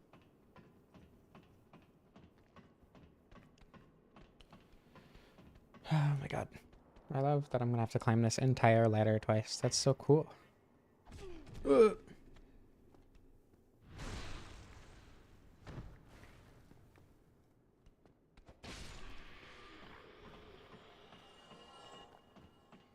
Alright. Hopefully, I don't die on my way through the archives. I have a half decent amount of health, so it shouldn't be that bad. I say, as I'm definitely about to die a bunch. Because I'm good at the... What the... Okay, I'm sorry. Never mind, no humanity for me. I don't even know why I want a humanity. I don't know what I'm doing.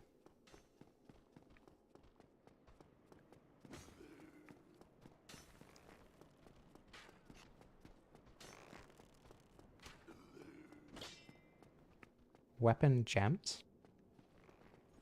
Does that happen in Dark Souls 1? Like getting particle effects? I don't think it does, right? Wait. No, I think it does. I don't remember. It's been... I don't use infusions. Fist or Sister Belt is not a thing yet. That's crushing to know. Brain to fix itself. That is extremely relatable, though. I wish my brain would fix itself. That would be so cool. all these books, I assume they contain information about sorceries, right? That's why Logan wanted to come here. And then, like, immortality or whatever. Oh, $2. Oh my god. Thank you, Anthony. I, however, will not be bribed into doing that on stream, unfortunately. Half the Wheel of Time. My partner's a mom really likes Wheel of Time. We were talking about books, and I said at some point to her that I would try reading it because it was similar to another book series I liked, and then I just never ended up reading it. I still plan on reading it at some point, or at least, you know, reading the first book or whatever. Rich indeed. $2 whole.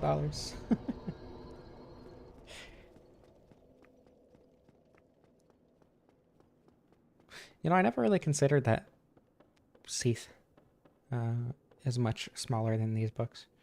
Though these are definitely larger than normal books at the very least. These are pretty huge. Not Seath size, but definitely bigger than human size. They're all just like different translations of the Bible. Give me. I've seen very, very large copies of the Bible in the different churches I've gone to.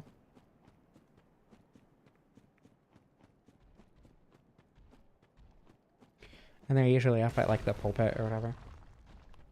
Oh my god. Money. Thank you so much. I really hope I don't sound facetious. I'm genuinely grateful for that. Thank you.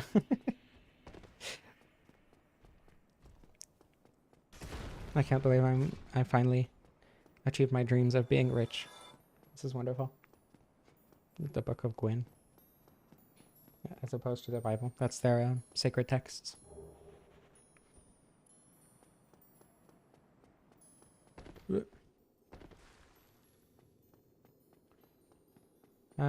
Did Seath write them? I thought he wanted the archives. Oh, it's an archive. Yeah, not a library. That would make sense. But I assume Seath used magic to write them or paid someone to write them and didn't physically write them by hand. If they were written. I don't know if that lore is stated anywhere. Kingsfield or Shadow Tower Abyss? I was gonna play Shadow Tower Abyss at some point. But the emulator wasn't using my inputs properly, and because of that, I stopped trying it for a while, and then I just never got back to it. But I did also try Kingsfield 4, and that one was working just fine, but I never ended up playing it. This run is about using this weapon. That's it. That's the whole run. Just because I heard that it was really good, and it seemed fun to use a really good weapon instead of, you know, the Dragon Bone Fist or something. Clam. Okay. How many Lord Souls do I have left? This is my first Lord. I'm doing it to get the Crystal Magic weapon. Oh my god, $2 more. Anthony, unfortunately, I will not be taking that offer. I appreciate the money, though. I played the first Dragon's Dogma a long time ago. And I think the reason I stopped playing was the combat, actually. But I didn't spend a ton of time playing it. It was like a couple hours at most, which isn't very much for a huge RPG like that. A comically large panda right in the tiny little books.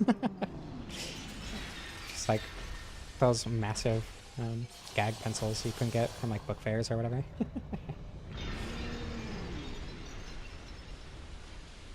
Yeah, no, there's still a good chunk of stream left. Probably another hour and a half-ish.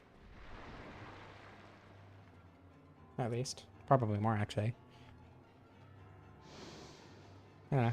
I definitely want to do the DLC, but I probably won't take the time to go fight Priscilla or Gaping or whatever.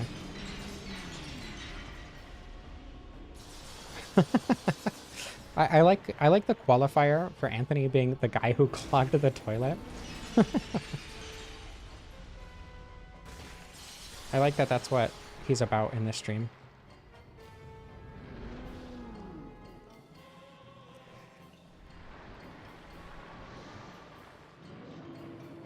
Seath is such a difficult boss.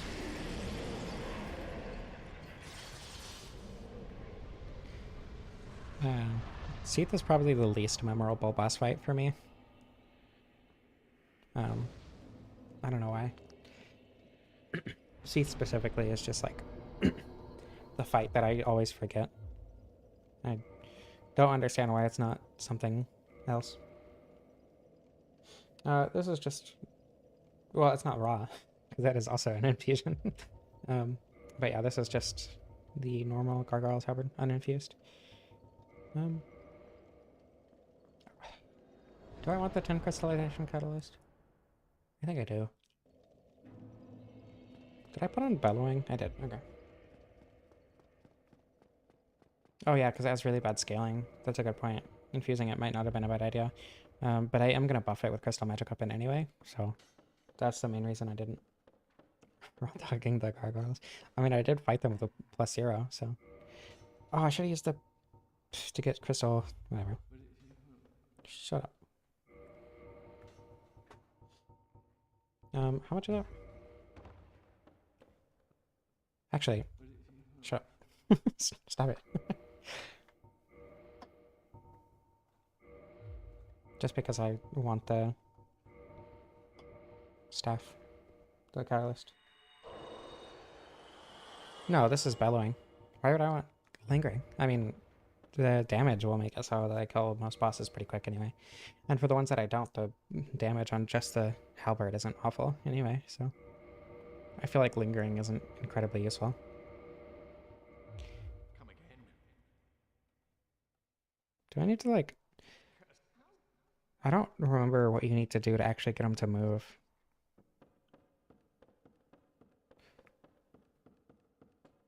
Yeah, I'm at +15. I guess Raw might have been better. Crystal would also be better, but, you know, Crystal. The Gargoyle Halberd is doing very well so far. Definitely significantly better than a couple other weapons I've used. Do I need to, like, leave the area completely? I think I do. I don't remember exactly what you need to do to get Logan to move. Bellowing doesn't increase damage for weapon buffs? Are you sure? I could have swore it did.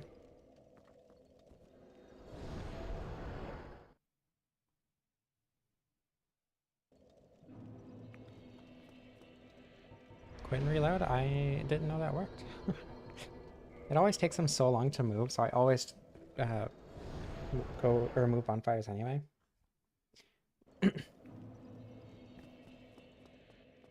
Yeah, I did buy all the spells. But then, I don't know, sometimes he just doesn't move for a while for me. Oh cool, he's gone. Now I can go murder him. It's pretty good. In the playthrough I did with it casually, it did really, really well. But you know, I've killed one lord so far, so... And I don't even have the main reason. Ooh, that was a lot of damage. The main reason that I wanted the Halberd in the first place being, you know, that you can buff it. I don't have the weapon buff that I want, so I can't really speak on the damage quite yet. It wasn't supposed to be challenging. My stream, that's not... Or I don't think any of my streams were necessarily supposed to be challenging. I did the Dragon Bone Fist because I've never used it before, and I thought it would be fun. Not because I thought it would be hard.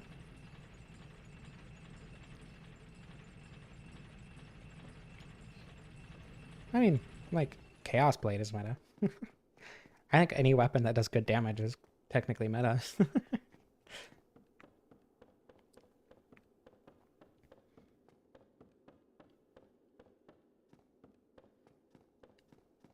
I don't know. This White-Hander isn't that good.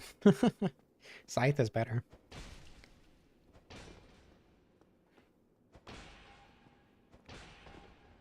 Come back. Here we go. True. Extra Life is not meta. Is this heavier? barely. It shouldn't be. Yeah, okay. We're still fast rolling. Morn Mask? Oh, Mom Mask, sorry. Okay, that makes more sense. I was gonna say, I didn't think Morn existed yet.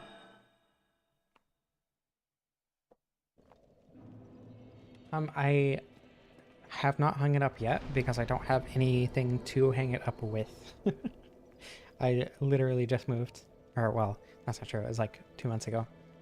But I haven't really done too much settling in. So, basically just moved.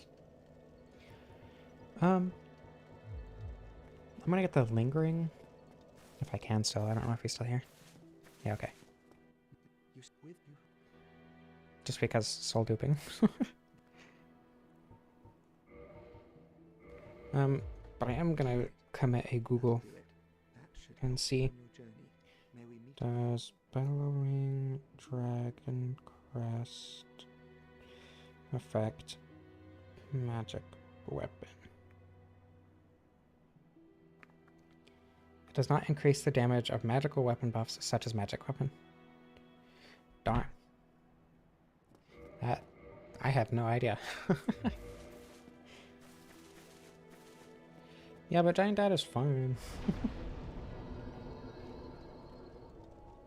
When Marnie was there, that would be a fun video essay, but I don't know how much I could do with that, you know? I could be like, oh, the Marnie only exists because of memories or whatever. But like, what then? I don't know. It would be hard to go anywhere from there. Especially because of how subjective art is. Like, I guess I could... I don't know. This is the wrong way. I need to go to the DLC.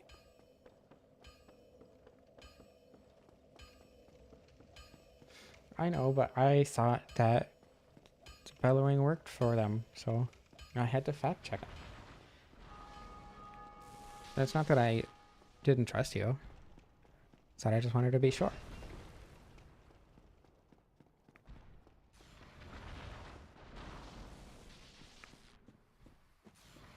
I don't really mess with PvP just because I think the fun part of Dark Souls is like using weapons in the way that you want for challenges that you create for yourself and learn to overcome for yourself. With PvP, you don't really get that same experience because, you know, everyone's going to be different. Every fight is going to be different. And that's just not as fun to learn for me personally.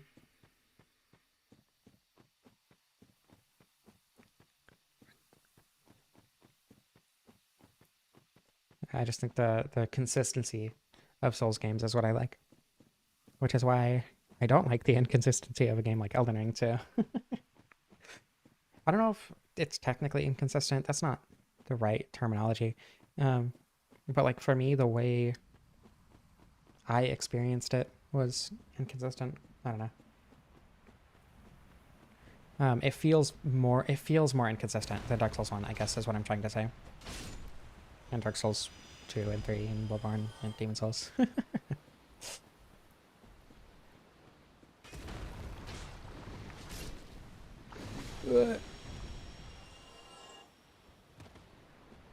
Yeah, I forgot Bloodborne even had DLC or multiplayer to begin with, to be honest. Just because I mean, I hardly ever summon NPCs for anything, but... And I don't know many people who even have Bloodborne because, you know, PS4 exclusive. All that. It's just harder to do Bloodborne multiplayer. I swear to God. No! PvP is fighting the same 3 builds. I mean, yeah, but people have different playstyles and use their builds differently, right? That's more what I was getting at. So even if you fight 2 people with the exact same build, they're gonna behave differently. So you can't really learn in the same way that you can with PvE. I don't know, it's definitely a preference thing, don't get me wrong. I understand why people like PvP. Just let me think.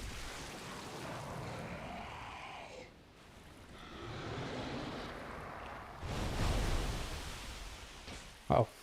Ugh. Hydra is such a engaging and fun fight.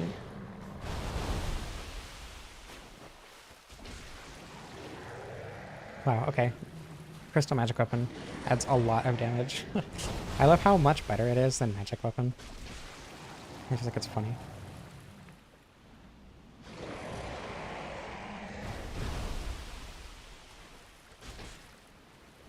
Cool. Didn't even have to cut off all the health.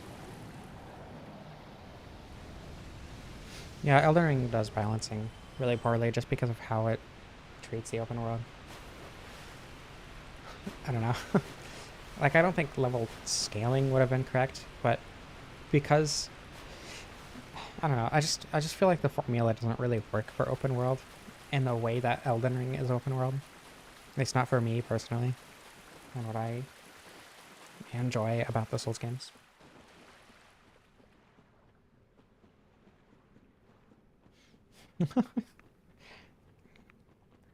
Anthony has changed accounts and is now using the Bed Boys account. Do you still post to Bed Boys?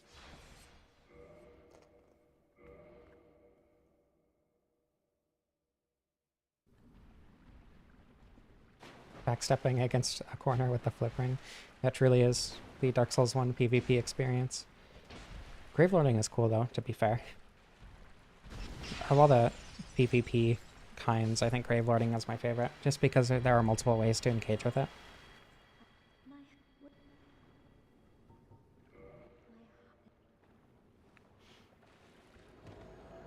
Yeah, that makes sense. I mean, pretty similar to the reason we kind of stopped posting to AA batteries, on top of the name kind of being outdated and all that.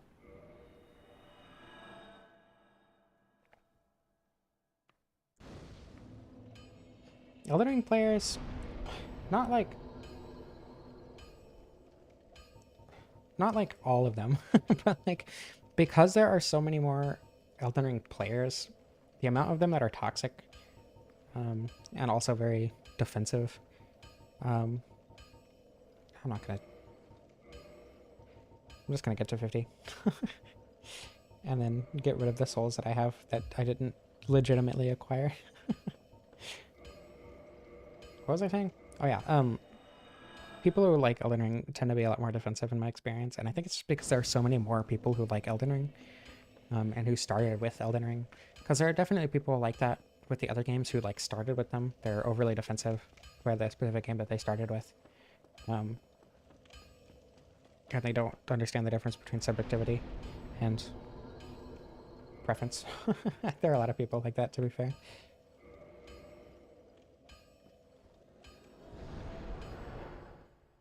No, I don't need scaling. Scaling is for cowards.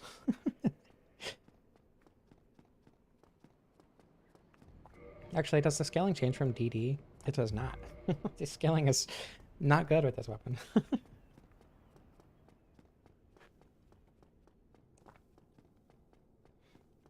Yeah, get the broken pendant to the DLC.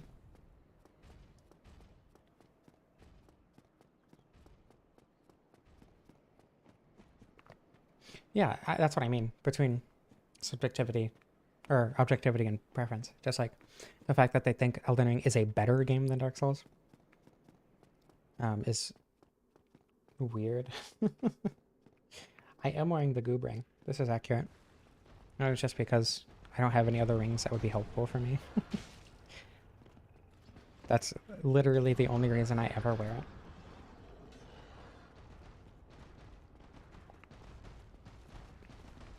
Ah, we're good. I would recommend playing Elden Ring, if you haven't. But I don't know. It's not as much worth replaying as the other games. Hello, Mr. Green. Welcome to the stream. Personally, I think Dark Souls 2 is prettier than Elden Ring, but I don't know if that's just specifically because of the environments that it has, or if like I just like the art style more. But I do think Dark Souls 2 is prettier.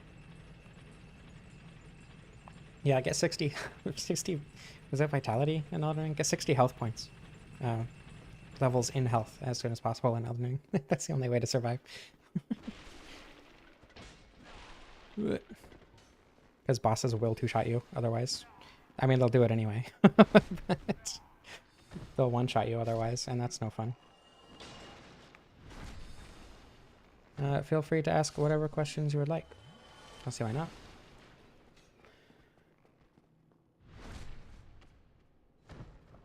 I'm not a game designer as much as I want to be. I'm really, really bad at like level design and stuff, which is the kind of thing that I want to do. But I don't know. I'm just not good at it. But I do critique games that I play, just because I want to know what makes a good game. It would appear Mr. Green is another Anthony. Or at least taking after Anthony, which is basically the same thing. Thank you for the $2.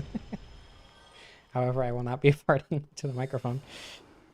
Sorry to disappoint.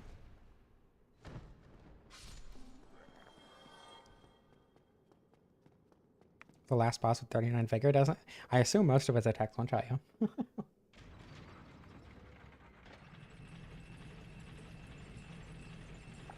Oh my god, yeah. The Emerald Herald is the best Firekeeper.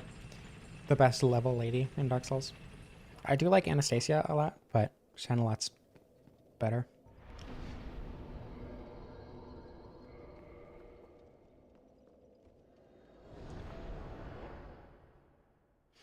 What Emerald Herald voice line is your favorite?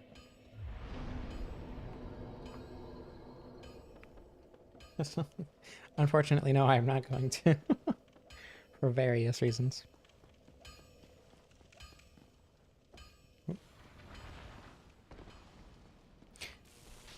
Yeah, Dark Souls cats can talk. Alvina can also talk. So I assume that's just like a thing in Dark Souls. Rats can also talk in Dark Souls. So I feel like animals talking is just kind of like a semi-normal thing in the Dark Souls world, if not a completely normal thing. Yeah, that's exactly what I like about Anastasia. She is kind of chill and nice. Or she's also traumatized, which I can relate to.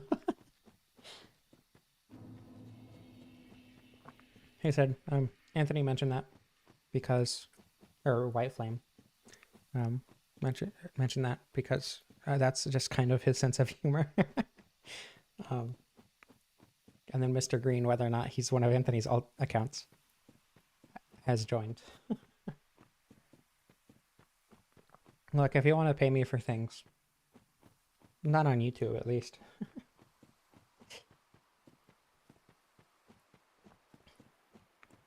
But yeah, back on the topic of Firekeepers, the Maiden in Black is really cute. I like her a lot. However, her hygiene is lacking, which worries me. The one in Dark Souls 3 is pretty, but you also, like, I don't know, she's very not, she doesn't have much of a personality, so it's hard to get attached to her. Shanalot has a very clear goal and everything. So, I don't know, I like Shanalot a lot more. Trauma bot. I mean, there are multiple people, like humans in Dark Souls, that can't talk. Nico and Horus, I think his name is.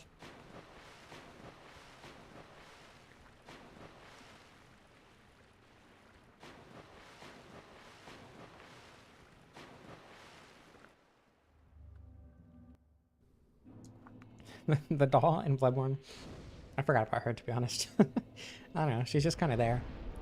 I do like the slug cutscene with her, but that's kind of where my experience with her personality ends.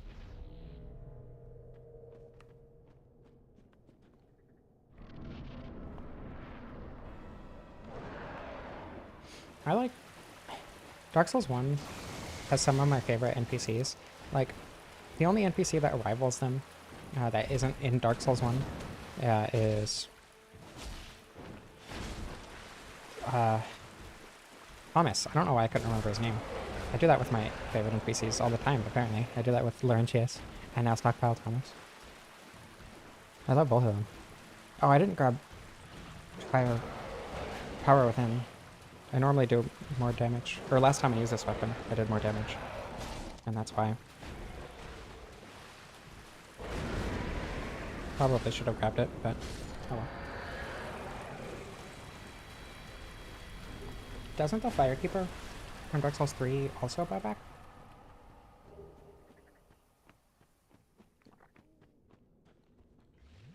The ball is yours, not Garen's. I mean, he says you can use it however you like. Like I said, it doesn't exclude taking it for your own. Okay, I hope I didn't disconnect. Or I hope I'm actually reconnected. Yeah, I love that the best ending in Bloodborne is turning into a slug. That's like what you should be working towards. Bloodborne's a good game. I should play that again. It's been a long time since I played Bloodborne. If Garamond cleans it all, probably not. I doubt it. The Firekeeper does like spins, and I think she giggles too at certain emotes. I'm not sure if the doll does though. Oh, okay. It does. Hey, Kalamet. How's it going? The wheelchair ending? You mean the one where Garamond releases you from the hunt? The one where you wake up and forget everything? Grant us eyes. Oh, we're back. I guess it disconnected. Is the wheelchair ending the one where Garamond frees you from the dream? Hello, Mr. Green.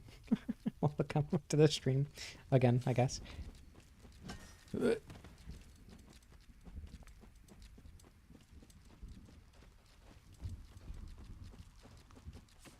I had no idea there was a crystal wizard over there. I have not explored this area very much. I've done it like once or twice, I think. The doll is the thing that lets you level up. It's like it's Bloodborne's level lady. And Garamond owns her, I guess. Oh, and he's like, you can use the doll however you like. And then he says something else. And he says, if it should please you. And I don't remember what he says. But the language he uses makes me uncomfortable.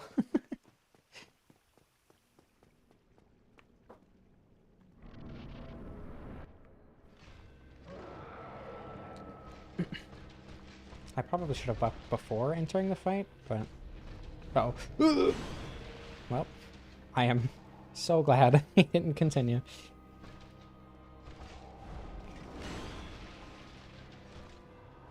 Can you do something, please? Not that. There you go.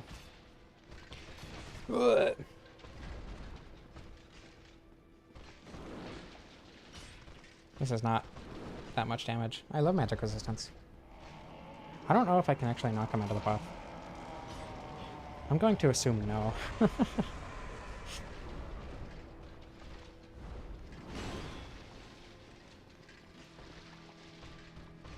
This is not a good Artorias fight so far. I'm not doing well. Oh. Everything's fine. I'm good at the video game, I swear. You can't prove anything. I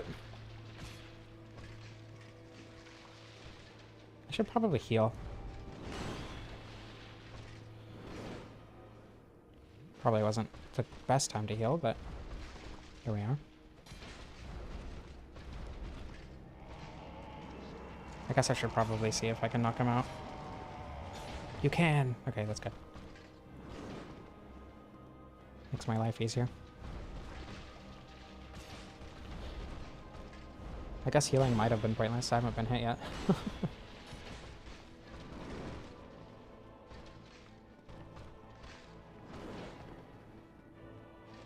I say that, but I'm probably going to get hit because of pure hubris.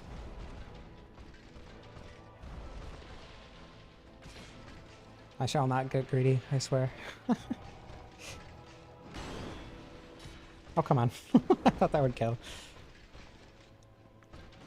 There we go. The Artorias fight is a good fight. I don't know why it's some people's like favorite.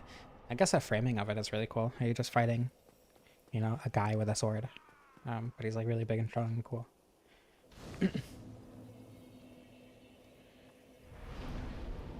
Hello, trains, plane, kaboom. I do not know. Ask them, not me. I wish I could answer that question.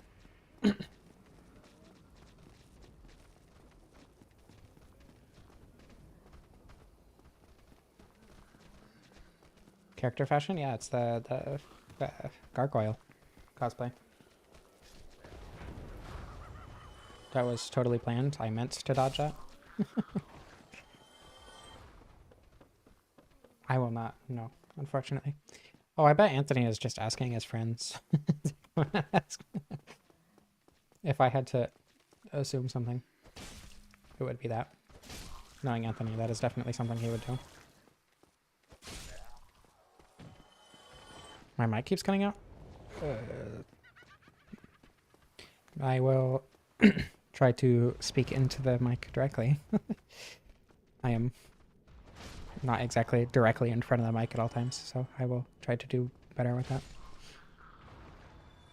If I need to turn it up or turn the game down or whatever, also let me know, obviously.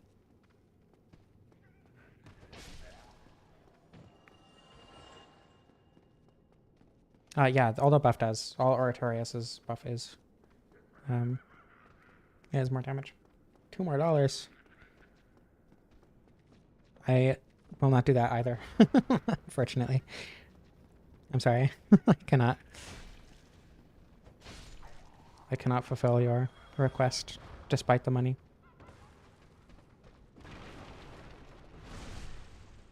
Down bad, disastrous. The worst part is, Krista was here before Anthony, which means that was of their own volition. And not Anthony's goading.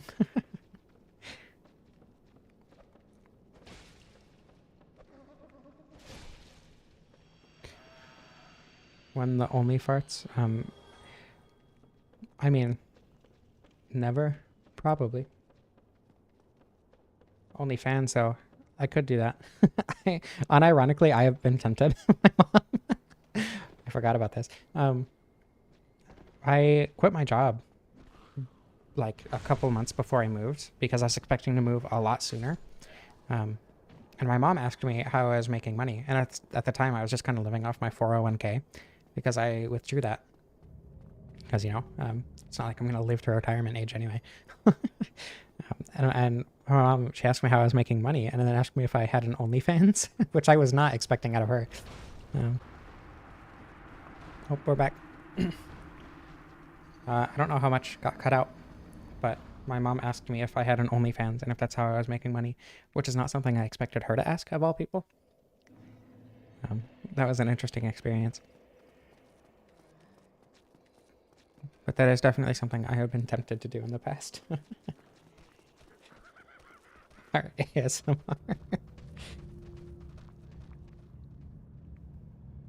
If I get to 10,000 subs in the next 2 days, I will consider it. Yeah, exactly. Look, if chasers aren't going to be decent people, then I can at least take their money. You know, give them that grace.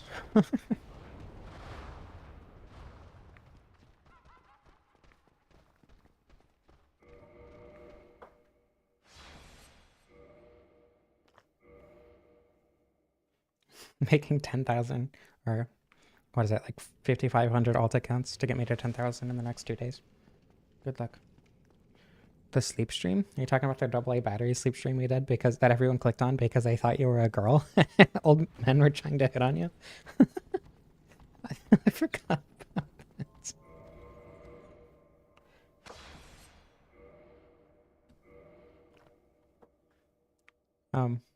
So when was that? Like 2018, 2019? Anthony and I Anthony rather, did a sleep stream that I happened to be present for. He just kind of like left the stream on overnight. We didn't do anything for it. He just kind of turned it on because he thought it would be funny. But the thumbnail was his face. I took a picture of his face. And so many like old men thought that Anthony was a girl and tried to hit on him. Like in the comments and whatever. That was like the most viewed video on AA batteries for a long time. Actually, I think it still is, isn't it? It's like 2,000 views or something. And the second most is like Superior Dong. That was at like 200 views. I don't even remember. It's been so long. We had some good videos on there. That was very fun to do. The Portal 2 videos were really funny. And then the couple Smash videos we did were also pretty funny. Ugh, I'm so glad I survived. Time to do Manus hitless, I guess. Do I have any humanity? Of course I do. Give me. Oh yeah, the Gargoyle Halberd increases your resistances, huh? Does it increase magic resistance? Because I know it does resistances for a bunch of status effects, but I didn't know it did like actual damage resistances.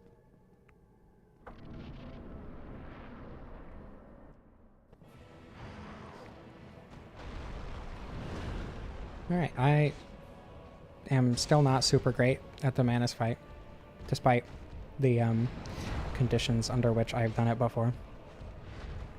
Including doing it hitless more than once.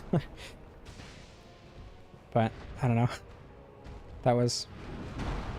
That's not something I can do consistently. Unfortunately. We'll see.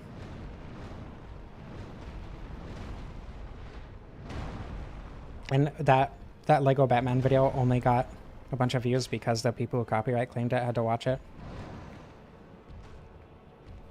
I thought it was also like not curse resistance. I hate that attack. I always get it confused with the... And we're back. Please.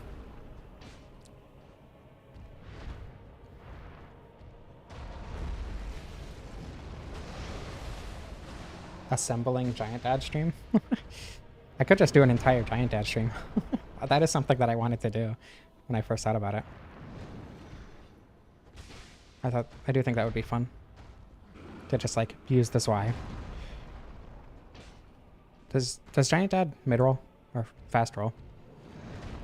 I think it specifically gets the Havel ring to fast roll, right?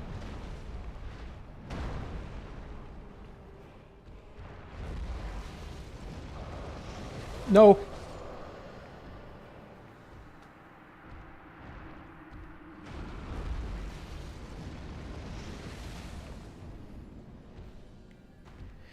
What a way to die.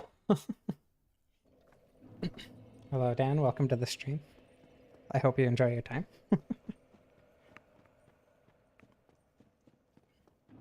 Oh my god, I forgot about A Bandera's new single. We had some good times on AA batteries, for as short-lived as it was. I thought the entire point of Giant Dad was to twink and to perish, right? 66 endurance to fast roll. I did get goobed. This is accurate. I got goobed.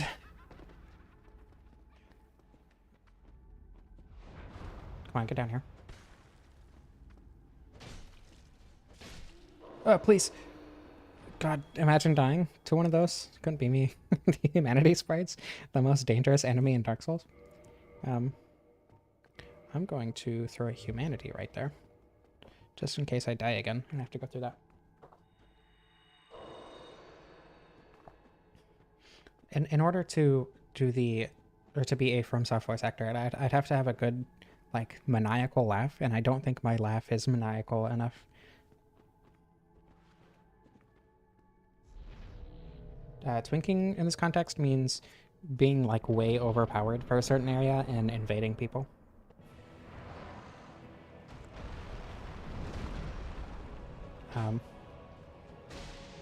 I'm sure that that's a combo. Gimme. I'm sure that terminology stemmed from like homophobia, but at this point it's so divorced from the original meaning that I think it makes sense to just use that because that's just the word that people use. I don't know. The opposite of what happens with normal words that turn into slurs. Queer, for instance.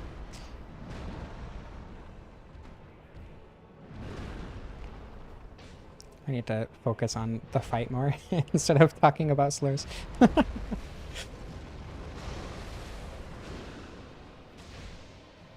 That third hit was probably greed, but it's fine.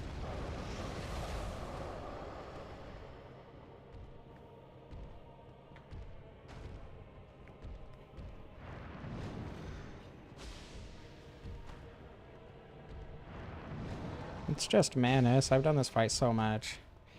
I don't know why I'm doing so poorly. And by poorly, I mean why my brain isn't focusing and knowing what to do automatically like it does with most bosses in this game. Giant Dad is an old PvP build.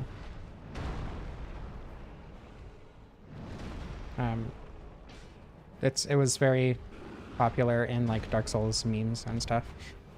It's the Mask of the Father with Zweihander, Havels, the giant armor set, and the Grasscrest shield, and Fat. Oh. That was interesting. Thanks for giving me iframes. I didn't know that worked like that. I thought that would just be a push box.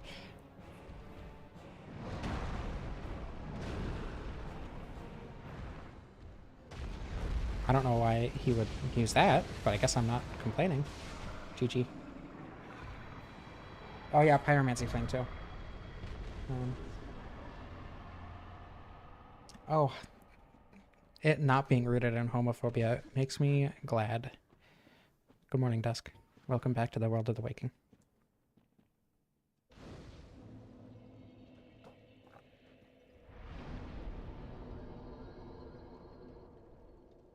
Yeah, Dark Souls 1 lets you, or I think they incorporated gear levels into Dark Souls 3, don't quote me on that. But like that was the point of soul memory in Dark Souls 2, to make it so that you can't twink. Which, I mean, it kind of does. And then they introduced a gate ring, which ruined that, but that's beside the point.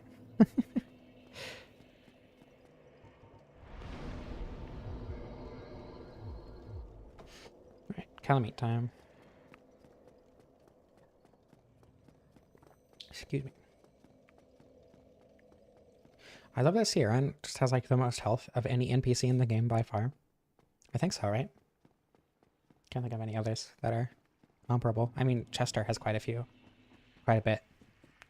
Words are hard. The Fap ring. The ring that you use to obtain Fap. The Goob ring. The ring of Goob.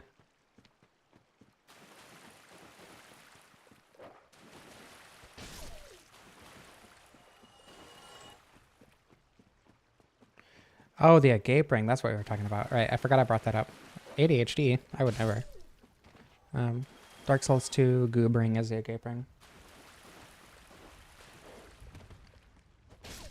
Does Dark Souls 2 have a ring of favor? I know it has the dragons, like for second, third dragon ring. Fourth? Are there four? No, it's the dragon rings.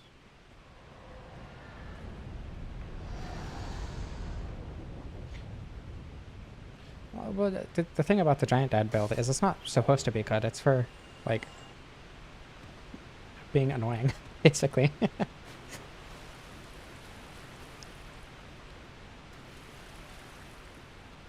It's to be annoying to low-level builds in the parish.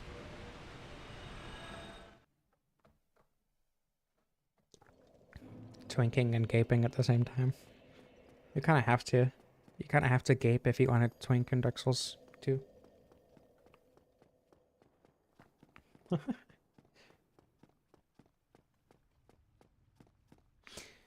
I mean, yeah, but to be fair, the dragon rings are like, pretty good, especially considering the fact that you have 4 ring slots. That's one of the reasons that the FAP ring isn't really that great in Dark Souls 1, because you only have 2 ring slots.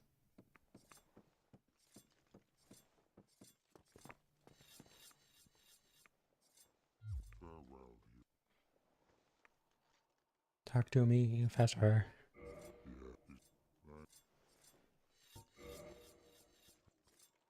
No, I mean not the level 99 version, but the Twinkie version is definitely a low level build. I think my favorite, like, popular instance of Giant Dad is in RT game. Yeah, his playthrough of Dark Souls 1. That was funny. You can bring Darkbead to the parish. However, that would be no fun. Darkbead is already annoying in PvP to use and to be used against. I don't know if I think 4 ring slots was an upgrade necessarily. Like, I like the necessity of, like, planning out your rings and using them well. And like the cost of rings in Dark Souls 1, especially because rings in Dark Souls 1 are so much better than the other games. Like, every ring that exists in Dark Souls 1 and the other games got heavily nerfed in the games where you had more slots, right? It's like Havel's ring in Dark Souls 3 is not nearly as good as it was in Dark Souls 1, just because you have more ring slots. And I really like how good rings are in Dark Souls 1, but because of that, how limited they are. I don't know. I think that's a cool dynamic to use.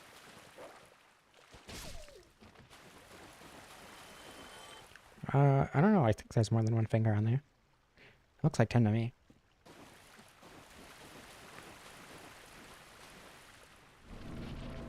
10 ring slots if you make a Souls like. Gonna make Eternal Ring. Actually, I think even Eternal Ring only had 1 ring slot. Yeah, that's what Elden Ring did with the talisman pouches, so you unlock more as you go. Got the 2 fingers, even though Elden Ring doesn't actually have any rings like that. What a missed opportunity. Dark Souls 1, the FAP ring just makes you edge until you take it off. Jesus Christ. Why is it always Dark Souls? Oh. That was scary. Ugh.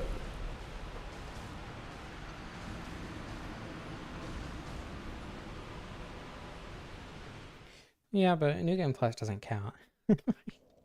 Just because you can edge again doesn't mean you gotta stop edging when you take it off in the first place. I need to use the restroom. I will be right back. Have fun staring at the weird dead fish that I didn't notice for a long time on Artorias' grave. 1 second.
I am back. Okay. Where did I put my controller? There it is. My bladder was too full, so I couldn't focus on the game. That's the only reason I tried to Kalameet. This time I will play out of my mind. I think the fish is just supposed to be like an offering. I will not be bringing my microphone to the bathroom. Unfortunately, the cord is not long enough for that. Yeah, no, I'm pretty sure it's fish because it like is in the shape of a fish. It looks slimy too. Not sure why specifically it's a fish though. I'm sure there's some lore behind that. Artorias just really liked sushi. It's so Artorias can make just fresh sushi in the afterlife.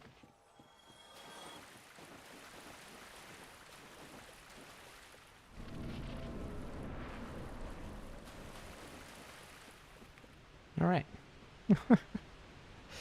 Not gonna die to Kalameet this time, probably.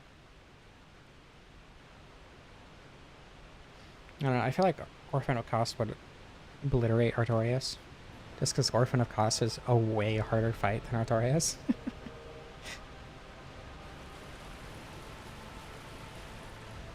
Alright, Kalameet.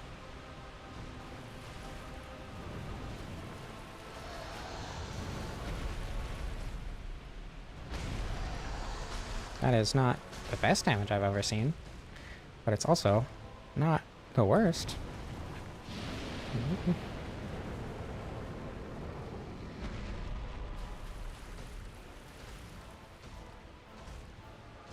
Darkbead isn't fun for the user or the usee, in my opinion, just because it's like way too strong. Like, it's fun to use in PvE, but overpowered stuff is fun in PvE because, yeah, it's just like a completely different experience from what you would normally have. But in PvP, I don't know. I feel like it kind of defeats the point of PvE.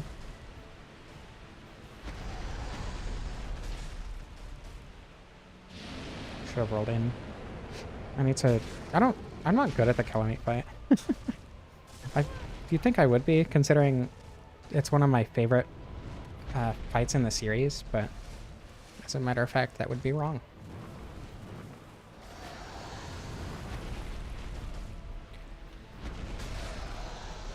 Artorias had a drop kick. I wish more fights in the series just had drop kicks. I think that would be fun. Please don't. Please. Please. Uh-oh. That's not good. No, please! I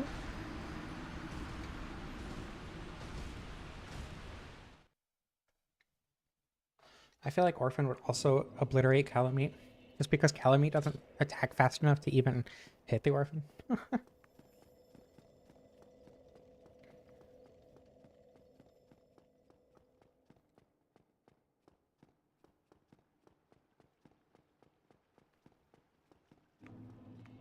I mean, if the person is good at not getting hit, then it's not that unfair. I don't know. I feel like that's not a good way to balance a PvP thing. Granted, I don't think weapons should be balanced around PvP. I think they should be balanced around PvE. That's why I didn't like a lot of the Elden Ring patches, because they just balance things for PvP. And it kind of just made things not fun for PvE. But I don't feel like that's a very good argument for Darkbeard not actually being that good sometimes. I sometimes glance over to the chat in Raid, yeah, when I have a downtime, like when I'm healing or whatever. 22 people is famous? Dang. Does that mean one of my videos having like 100,000 views makes me an ultra celebrity? The algorithm, I've noticed, and I'm not like complaining about it, because I get way more views than I used to anyway, and that's like more than I could ever ask for. 1,000 views per video is insane to me. But I've noticed that recently I've been getting a lot fewer views with concepts that seem like this should do better, and I don't know if that's just like me misunderstanding what a good concept for a video is, or if it's just like that the algorithm has dropped me. I don't know. Again, I already get so many more viewers than I ever thought I would consistently, and that's crazy to me, but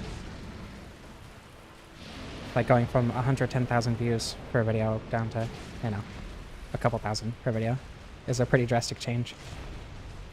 Granted, the 110,000 was definitely an outlier anyway. But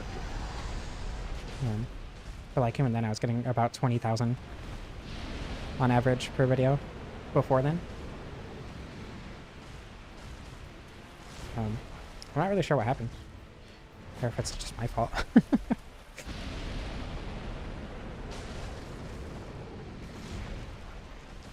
Or if it's just like, you know, a pure chance thing and it was the algorithm just picked me up for no reason, for whatever, for a couple of videos. I don't know. Oh god.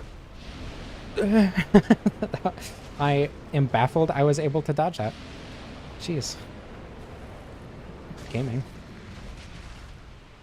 Emphasis on the gay, of course.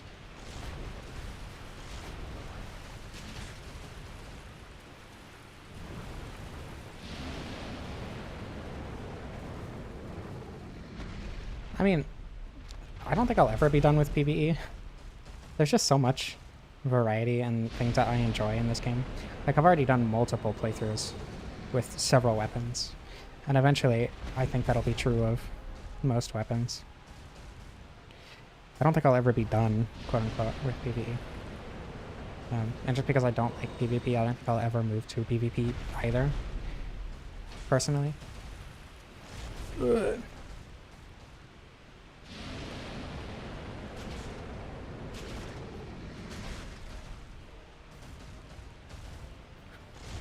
Oh god. I'm so glad I dodged that.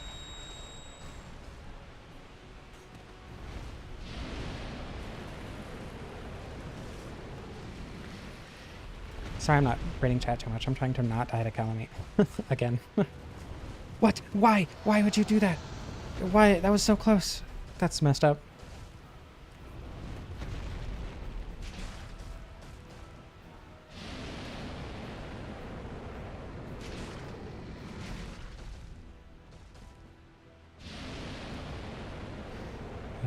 Please, just die. This is one of the longest Kalameet fights I've had in a long time. Not nearly as long as my Ornstein spear fight, but it's definitely up there. Dive? Dive? Dive? Okay. Or not, I guess. There we go. Yeah, if you run behind the tail and he slams, it's a great opportunity to get hits. Well, yeah, that's what I'm saying. I think some of it definitely is video topics, though the topics that I specifically covered because they fit in with other topics that I've seen do well, as well as being on topic for my channel, you know? So, like, the Asylum only run, Asylum items only run, like the Firelink Shrine items only run did really well that someone else did. And I thought, oh, okay, I can take that concept and put it in an area that would be less likely to that people would, you know the intricacies of, and it's still on brand with my channel because it's doing, you know, a Dark Souls challenge run, but then it didn't do well, and I don't know if that's just me misjudging the topic, or if it's just the algorithm, you know. Gimmicky weapons are really fun. That's one of the things that I really want to be like my niche. I just want to use random gimmicky weapons in Dark Souls, but that's kind of what the streams have become. And I kind of want my videos to be more challenging, I guess. Not all the time necessarily. I just like the idea of having challenge videos and then more casual streams, personally.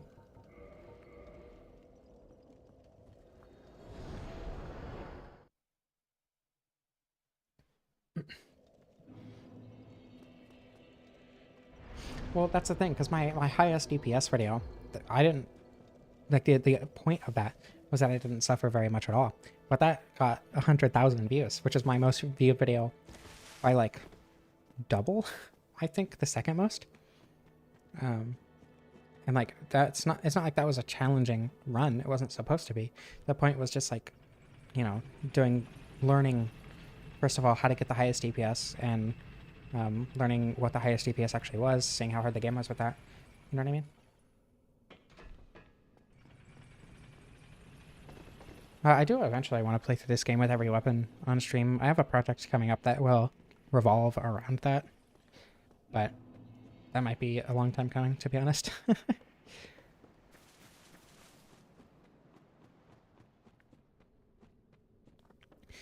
I really like Kalameet. Kalameet's really, really fun.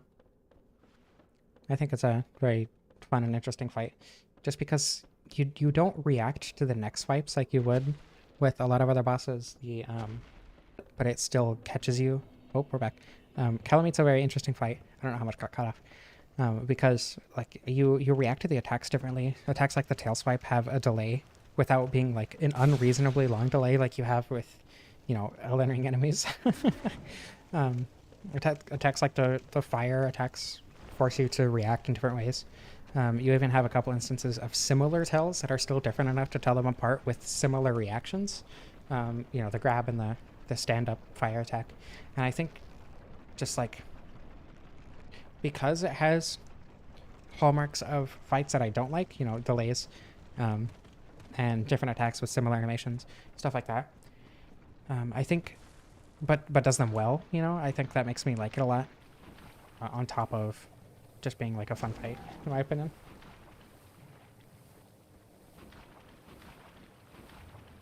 I do not have a spreadsheet of the weapons I've used. However, for the project that will involve using every weapon, I do have a spreadsheet for that. And I'll be marking them off as I go, obviously, but I haven't really started that project yet. I mean, I've kind of started it. But actually, I think I lost that save file. Never mind. I haven't started that project at all yet. Well, I don't have a spreadsheet yet.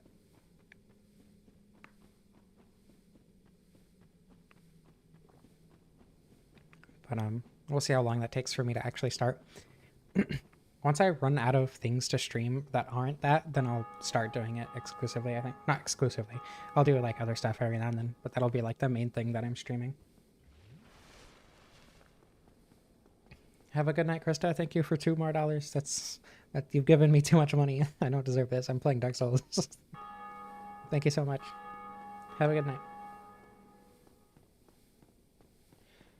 Yeah, reaction tests aren't fun for me.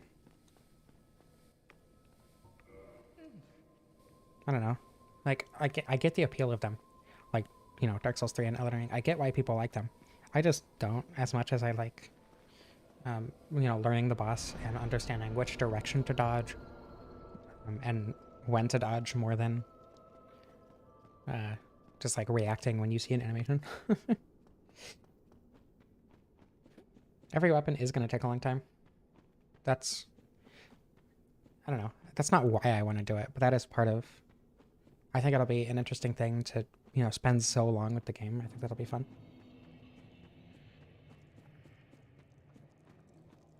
All right, good luck with your Ludwig fight. The difficulty of Ludwig, I feel like, is overrated. That's true of a lot of bosses. I think Bloodborne is probably the easiest. Aside from Demon Souls, I think Bloodborne is the second easiest. And a lot of bosses are that a lot of people consider difficult. For me, at least, were really easy. Lady Maria was really easy for me. And I think it's just because I had the parry timing down by the time I got to that point in the game. But like, who's the guy on top of the castle? Martyr Logarius. I know people consider him one of the harder fights in the game, and he was really easy. The only boss that gave me like an actually good amount of struggle was Orphan of Kos. And I think Orphan of Kos ended up being the hardest fight in the entire series for me, which was a huge change. But the Defiled Chalice bosses were also very difficult, especially the Watchdog. Amygdala in the Defiled Chalice was almost difficult, and I learned that you could just stand under it, and then it jumps, and then you use a charged heavy on the head and do a ton of damage, and then you don't have to worry about ever getting hurt. So, yeah, the Watchdog in the Defiled Chalice was awful. And it wasn't even difficult in, like, a good way. You just have to hit its head a bunch, and then you are allowed to do damage, but it kills you in one hit.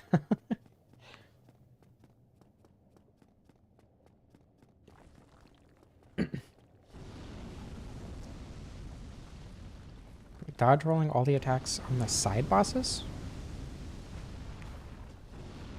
I know, Elden Ring is very much a reaction test a lot of the time. Or it's either a reaction test or having like a very unintuitively long delay. And you just have to time your reaction, and that's just not as fun for me. Again, I understand why people like Elden Ring so much. I just really do not.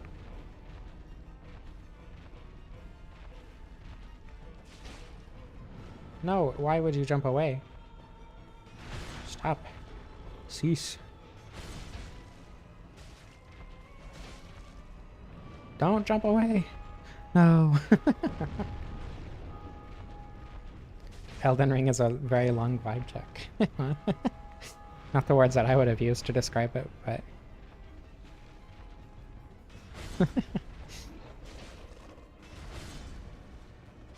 Oh hey, I beat the boss without using my crystal magic weapon. Crazy. Granted, that's a really easy boss, but that's beside the point.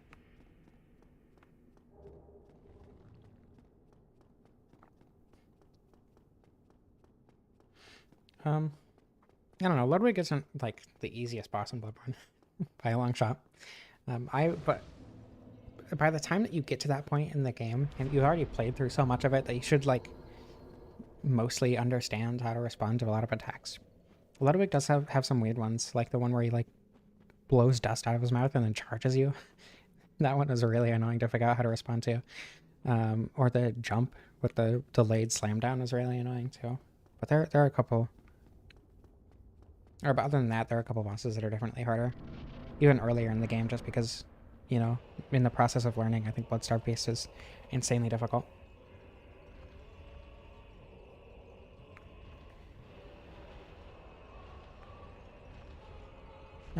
The stone cat thing, like I don't remember what it's called, but the one in the cave, like really early on in Limgrave, I hated that thing just because it slam, slam, slam, slam, slam, and it just uses the same attack like 10 times in a row, and that's so frustrating. No, please. We're good. Everything's fine. Was never afraid. Okay.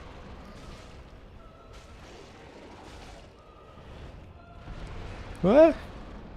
Camera. I don't believe in those.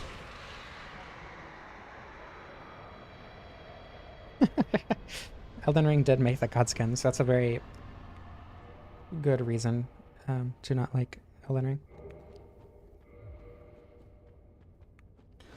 Even if the rest of the game was good, just making that exist is a sin on its own. Yeah, the base game bosses aren't nearly as resistant to magic as the DLC bosses. It's great.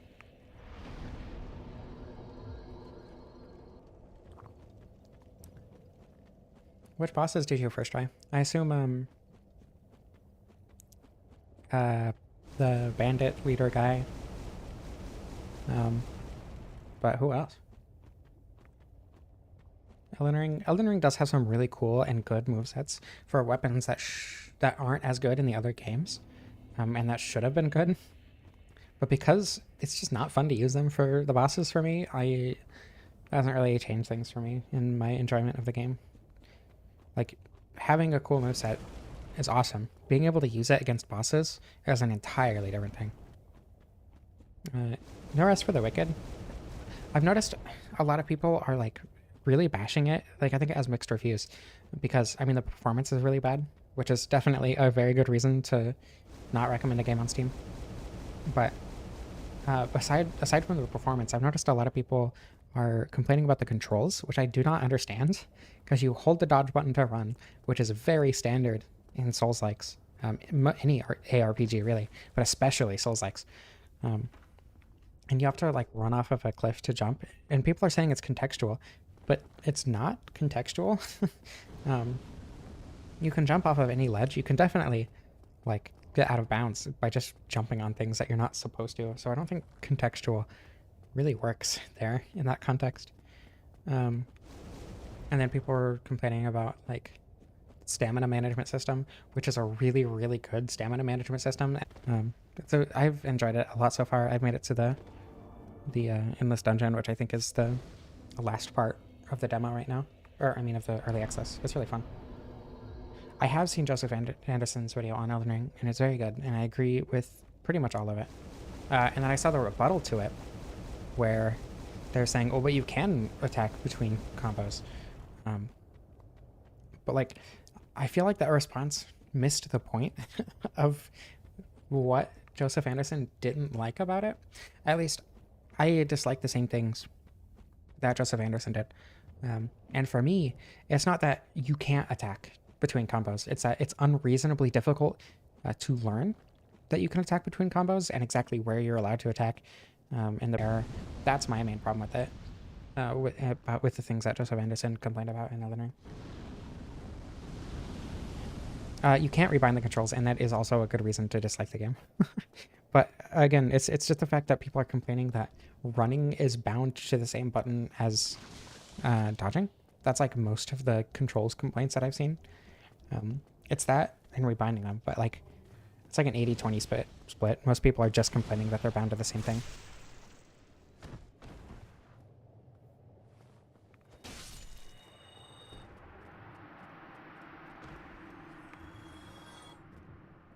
Both rock fights and the boss that shows up at the first rock area.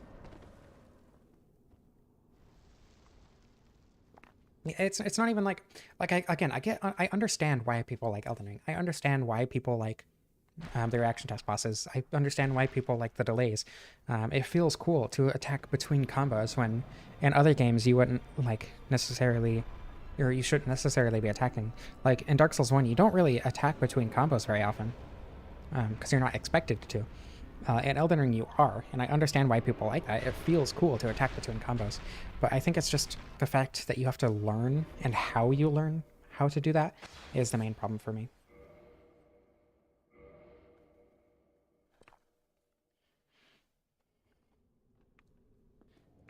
Ludwig death count 1. You got this. you can have a low death count. There's a like almost dead guy in front of the Ludwig boss arena that gives you 4 blood vials every time you kill him, and he respawns every time, which is a mercy from FromSoft there, if you didn't know that was there already.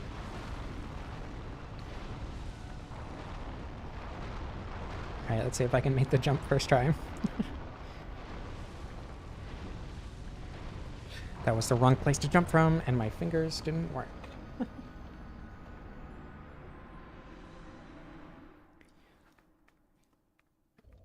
Sometimes I can quit out insanely fast, and other times I accidentally go into the inventory and can't quit it at all.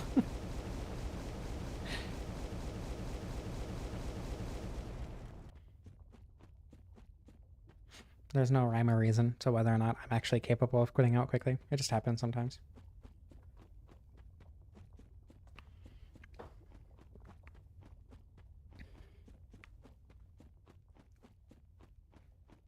It's oddly quiet.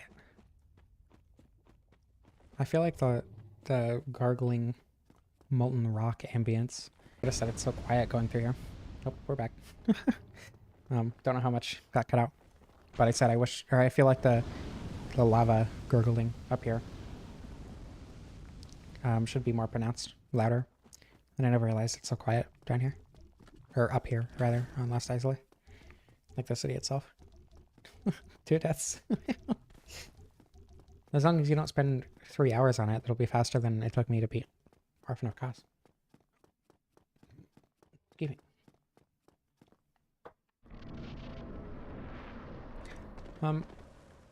I assume lava makes some sort of noise because it's like a very viscous liquid. Like a very viscous liquid. I assume it like bubbles, right? At least like, I don't know. Especially when it goes over plants and stuff, you'd have steam. And I feel like that would also make it gargle. Gargle, bubble, and pop.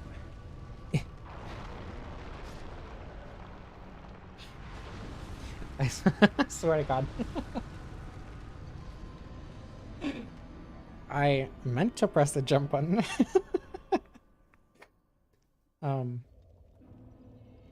Hey, here we go. Second try. I meant to press the jump button. It didn't happen, but I intended to press it. Lava is out in real life? What noise does it make? Does it bubble? Yeah, since gas is skipping. Yeah, that makes sense. This is indeed the Gargoyle Halberd. Because it can be buffed, which makes it better than Black Knight Halberd in terms of like AR. For most enemies anyway. Like for the DLC, I think the Black Knight Halberd is just better with damage. But for, you know, base game, Gargoyle Halberd is probably a lot better. It's not like the Gargoyle Halberd is bad for the DLC. What does the Halberd scale with? It scales with strength and dex, but it's descaling. So most of my damage does come from magic. I wish it was C scaling. It would be a lot better if it had C scaling.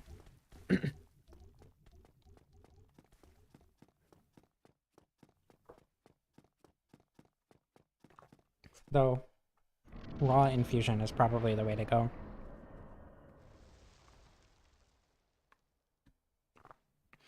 I've always done the right side first. And it's only because... Well, I guess I can show you when I get down there. There's a spot over here that's completely safe from everything other than Firestorm and like the really rare, weird meteor attack. Right here. And it makes it really, really easy. But even if you can't, the jump isn't that difficult. I'm just suffering from skill issue. Are you gonna do anything?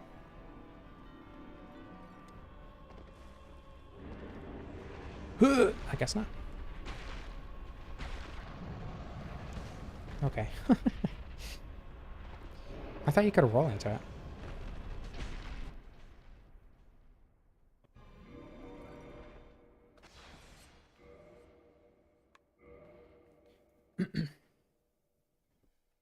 The jump can be annoying. You don't actually need to do the jump, but the jump is a lot safer. Just because you have to like go directly next to the bed all the way around. It's like a really thin path, and you can get knocked down into the pit really easily. Unless you have like, you know, high stability shield or whatever. Oh, good.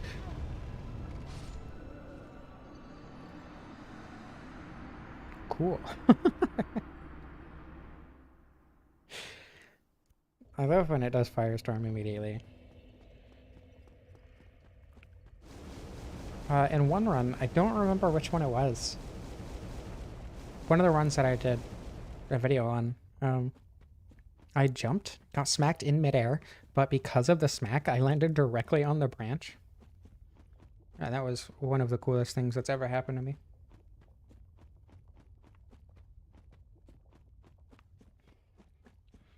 I've seen the weird comet attack like once ever. And every time I do the fight, it's like I don't want to see it because it's annoying to dodge.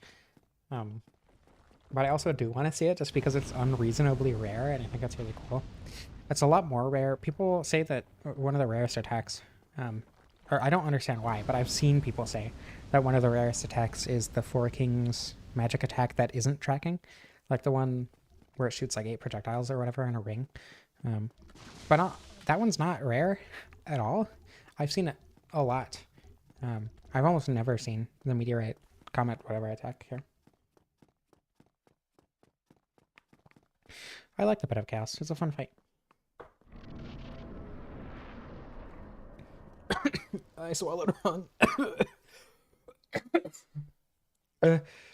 Okay, everything's fine. Ugh. Anyway, this is what I like about Dark Souls. Also, I don't think I can get those now. I think those souls are lost forever.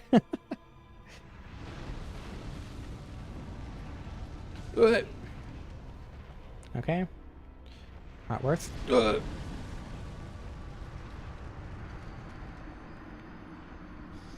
Like I said, I'm suffering from skill issue. It's the bed of chaos of all bosses.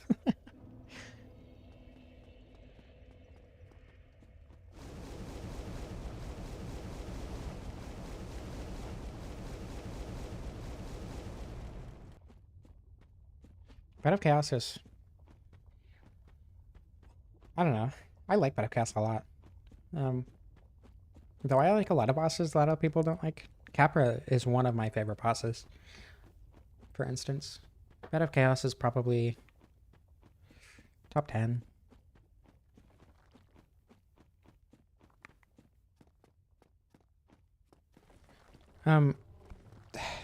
Bed of Chaos attacks are...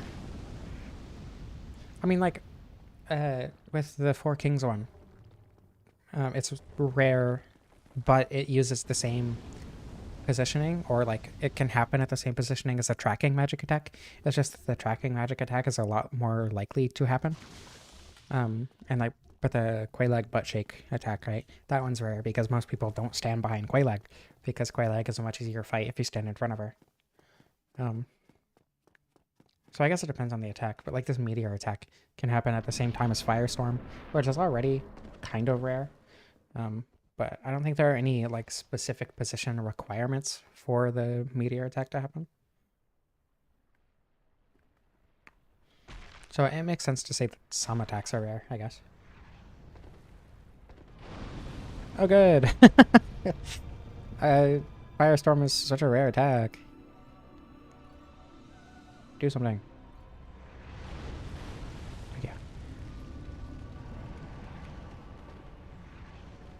Yeah. This method works like 99% of the time, by the way. Standing behind that... please, no, please. Standing behind that first tree until the scythes come down. The scythe hands, whatever. And then dodging through the fingers. And then going straight down. That works 99% of the time you fight the Bed of Chaos.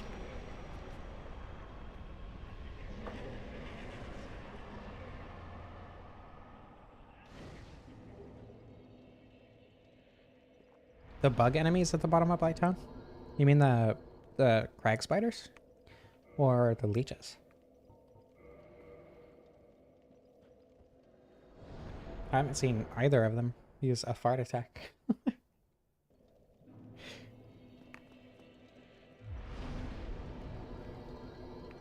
I assume the crag spiders? They look more bug-like, I guess.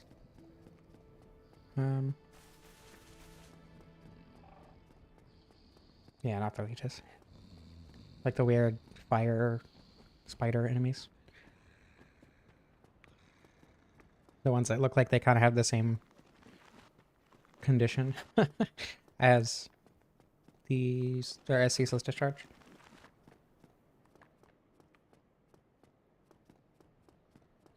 Alright. I hope you are ready for the most difficult pinwheel fight you've ever seen. Hand enemies?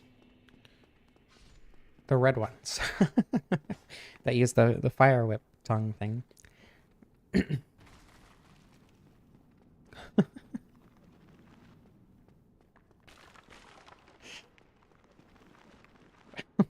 That's a that's such an interesting sentence.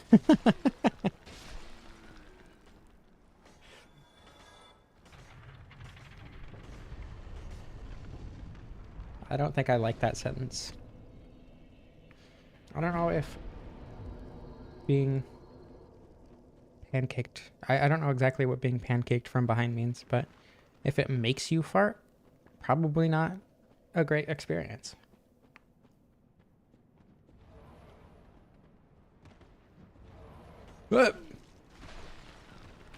Everything's fine.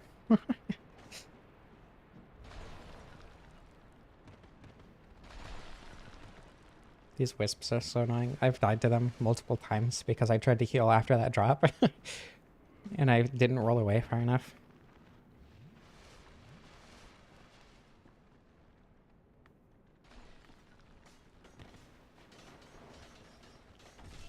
Please. Okay. Not safe from the bone wheels yet, but I trust myself to avoid them. Okay, we're good. Alright, time for the hardest pinwheel fight you've ever seen.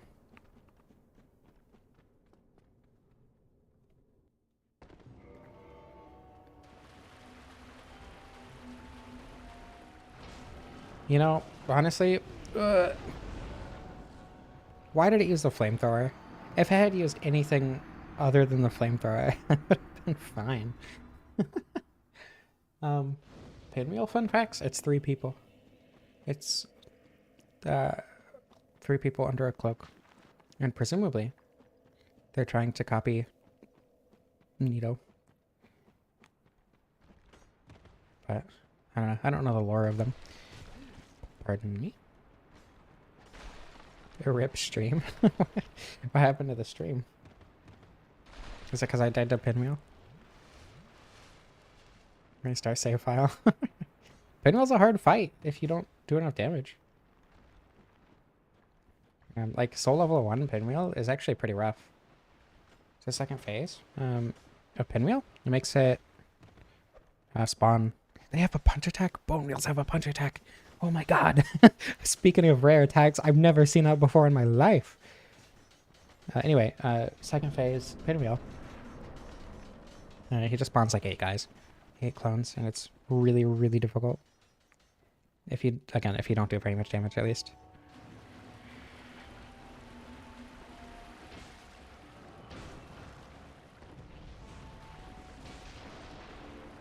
There we go. Goes to show, greed can make even Pinwheel difficult.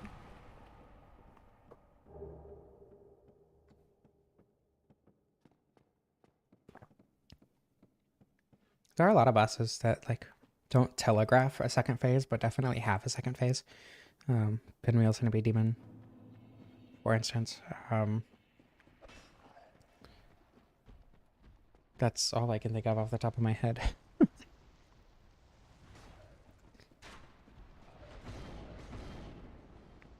I don't know if it's technically considered like a second phase, but they change their attacks after a certain health threshold, so I think that counts as a second phase. I would call it a second phase.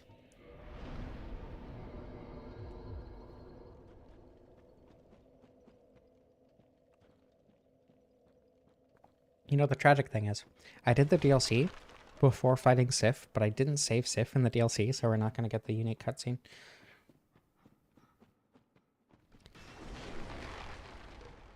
Maybe I should go do that. Can you do that after fighting Manus? I don't actually know. Does it just automatically give you the cutscene?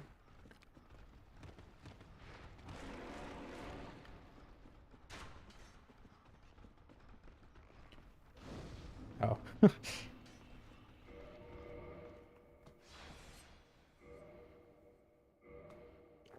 Yeah, the Catacombs are a very difficult second area. If you do decide to do them secondly? If you do decide to do them second. I swear, I know English, mostly. That's not. I swear to God. Skeledogs are really annoying. I don't know if I would consider them the worst enemy just because they don't have that much health. So they're really easy to deal with if you're like at a decent upgrade level. If you're not at a decent upgrade level, oof, yeah. But like I'd say even the bone totems are more annoying just because you just kind of have to back off after attacking them in case they do the spin attack. Orange Charred Ring is still on. That's why I died. Ghosts are annoying. I think the main problem with ghosts is just how many there are. It's not even necessarily that the ghosts themselves are annoying. It's just that you have, what, like 12 of them on you at one time?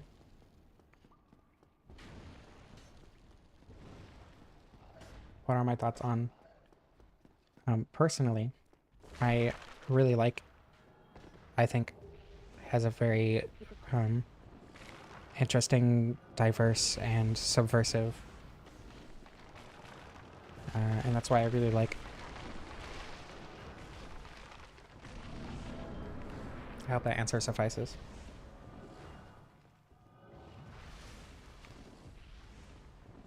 Alright, time to get obliterated by the stab attack.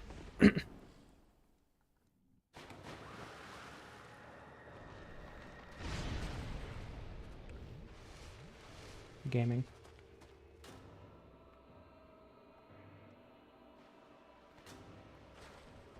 I'm glad my insight was thoughtful and interesting. Alright, come on, Nito.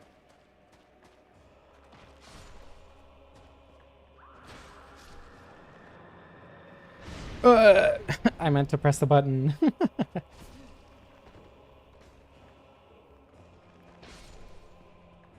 Okay, whatever.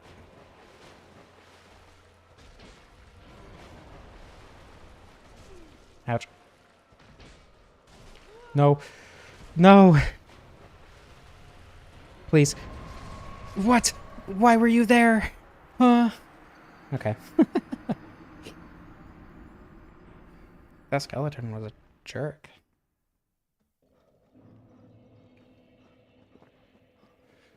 That's why I rest at that bonfire. Someone said they were surprised that I rested at that bonfire, and that's exactly the reason. Using like a really good weapon. And I still died to Nito because the skeleton happened to be over there and didn't let me dodge in time. And also greed. But I did spin to win. I spin to win at least once. Taking out my anger and frustrations on that crystal lizard. Oop. You know, I was gonna ask why you love Nito, and then I realized that that's probably sarcastic.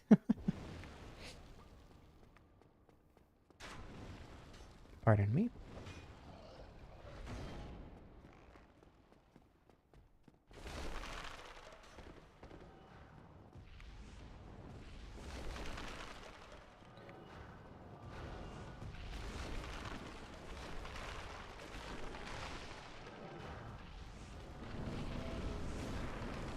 Alright, time to beat Nito.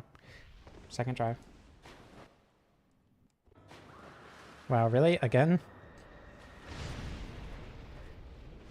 That's so cool.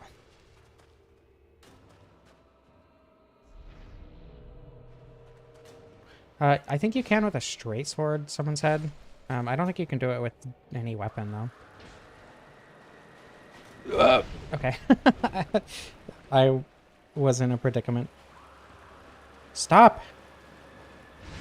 Jeez.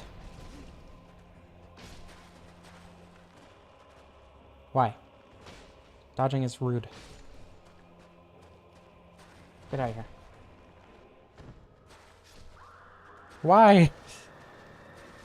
I pressed the dodge button. I swear to God. You know, it's such a fun fight. Why? Okay. Cool.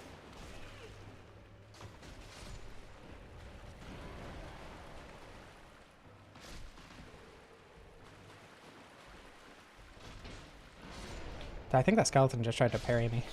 There we go.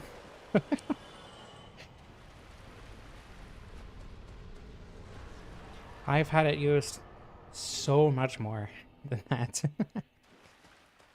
I think the most I've had it used was like 5 times in a row. Not even like in one fight, like in a row.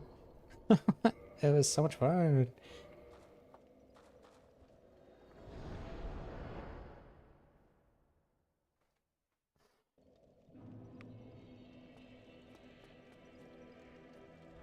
Yeah, bad luck and also EP. So, no, wombo combo.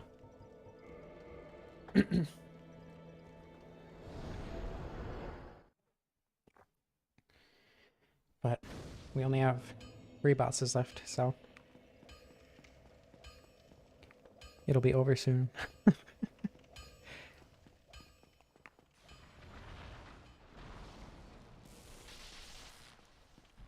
Yeah, I'm being attacked by the EP.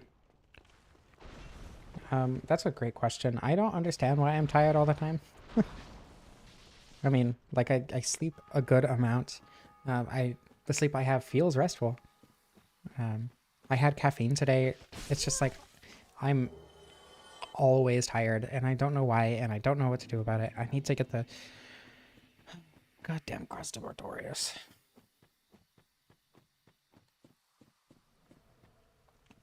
Yeah, ignoring the skeletons works really well if you have good poise.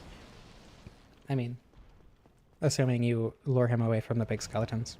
So I guess a lot of the time you will just, excuse me, kill the big skeletons anyway. So it works really well if you have good health. But do I need a repair? No, not at all. But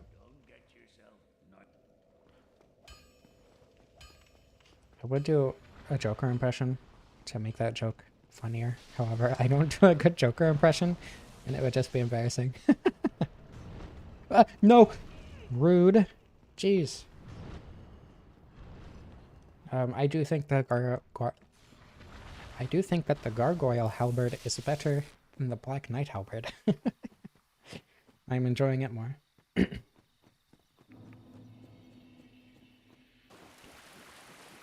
You know, is my throat okay? People say that gravity is the secret final boss of Dark Souls. It's actually the EP. At least for some of us. It's the secret final boss because only some people fight it.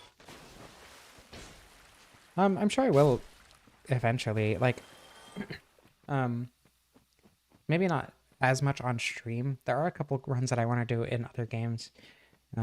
Remnant with only melee weapons is one that I want to do just like as a video, for instance.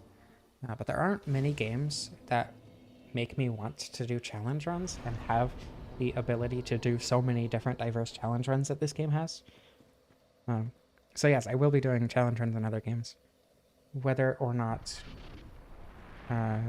it will be common remains to be seen, just because most games don't really lend themselves well to challenge runs most of the time. Is it late? It is 6 p.m. So this is actually when I used to start streaming, and then I would stream till like 10 p.m. and I would be dying. So I'm glad I started streaming at 3 instead. But no, it's only 6 for me right now.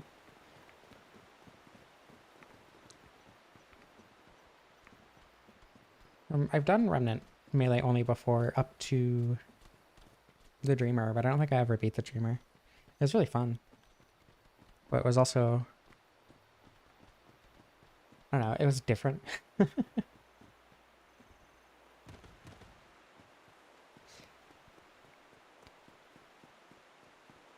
I used to work 10-hour shifts from 8 p.m. I was going to say 6 p.m., but that's when I left my house because bus and commute. But I worked from 8 p.m. to 6 a.m. Those were fun. Yeah, I'm on the West Coast. Pacific Standard Time. You use the Hero Sword. I think the Hero Sword. Is the Hero Sword the only melee weapon that has a range attack? I'm not actually sure. But that's what I use through most of the game. Blueberry Jolly Rancher, huh? Or Wild Blueberry. What? Sif, come on. I don't love Jolly Ranchers, but I like Blue Raspberry and Grape. They're my favorite. I don't have hard candy very often, and when I do, it's like butterscotch, because I love butterscotch. Dang. That was a really hard Sif fight. Oh yeah, World's Edge. But World's Edge doesn't go very far, does it? Oh, it's also from the final boss. Okay, yeah. That wouldn't quite work as well.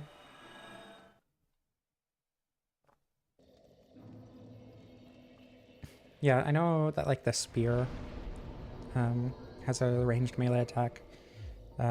There, Remnant 2 has cooler builds, but less. But the cool builds that I like personally aren't as viable as just like using the coach gun. And don't get me wrong, I still like the coach gun. But I did a build with like a bunch of different fairy stuff, or fey stuff, whatever. Like I used the bow, and the bow isn't great, which sucks because the bow is super cool and I really liked using it. I just wish it did more damage. I haven't played after any balance patches whatsoever, but yeah, the coach gun in Remnant is basically my claymore of that game. The weapon that I like to use the most, or the basic weapon that I like using the most. Ford's shotgun? I don't even know how to get that. It's been so long since I played Remnant 2. I was gonna play it to try the new DLC, but I remembered that I haven't even beaten the first DLC. And I kind of want to beat the first DLC before doing the second DLC. And I just really didn't want to go through that right now, so...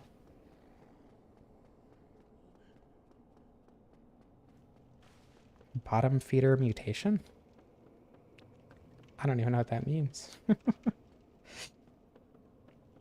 But yeah, the last time I played it was when the first DLC came out.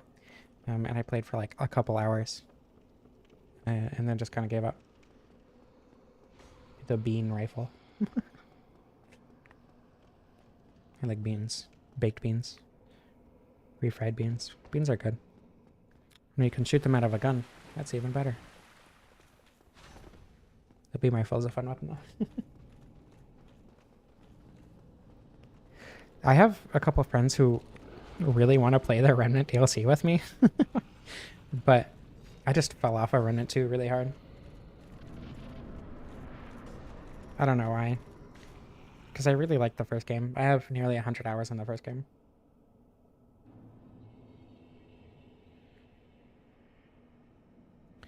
Why did they remove it? That doesn't seem... Like, it sounds good, but it doesn't seem broken.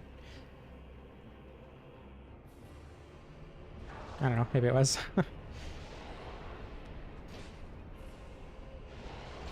I mean... Without magic weapon, that's not, like, the worst.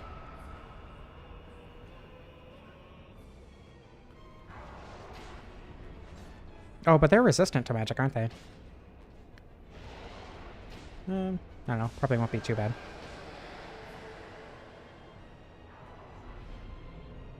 Oh, hi. Welcome to the world. Oh my god. What a nice introduction to you. Oh, okay. That's good damage. That's like really good damage. I thought they were resistant to magic. I think they are. But that's not this. Oh, we're back. The damage is good. A lot better than I was expecting. Especially since I thought they were resistant to magic. Crystal magic weapon is just different.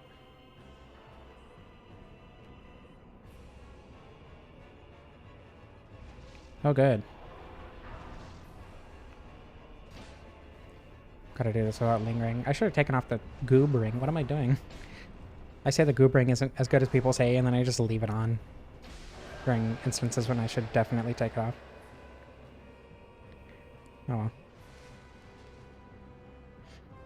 I feel like waiting for the rare magic attack isn't worth it, to be honest. We'll see it if, or we'll see if I get it on this last king. But. I mean, I am goobing, but I can goob without the goob ring. The goob ring is just an accessory to the goobage, you know? It's like, the goob ring is for when you can't goob hard enough, like early on in the game, but I have so much goobage right now that I can goob just fine without the goob ring. I'm gonna stop saying words. What is coming out of my mouth? The grab makes him like move forward, yeah. Thankfully it doesn't have like a pull effect.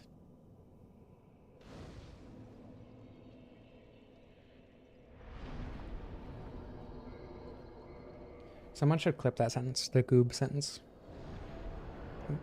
I don't know how to clip streams, but if someone does, someone should clip that.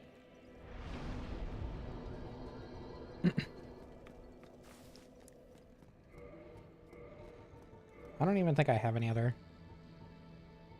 good rings. We'll put on the Hornet ring. I have taken off the goob ring. The goob ring is the one that breaks when you take it off. Gives you extra health, stamina, and equipment. That's the goob ring.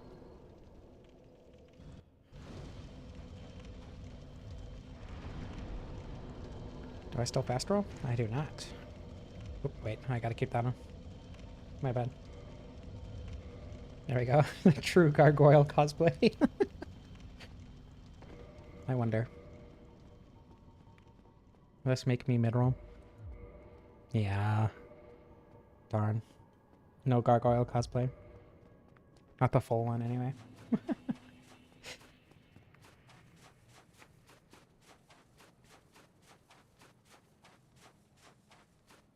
It's not like I need to dodge Gwyn anyway. I could just parry, but...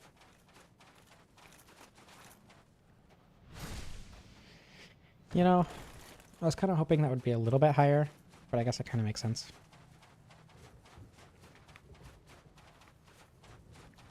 I can just use Crystal Magic Weapon and then replace it.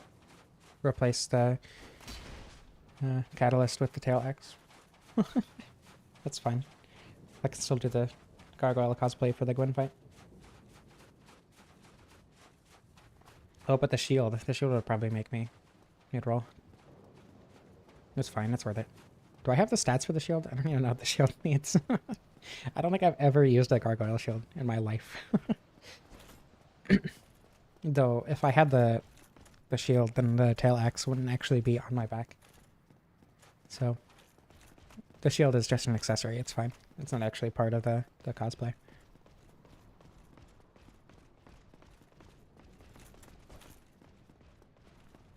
This guy's on a mission. I've never seen him come this far. A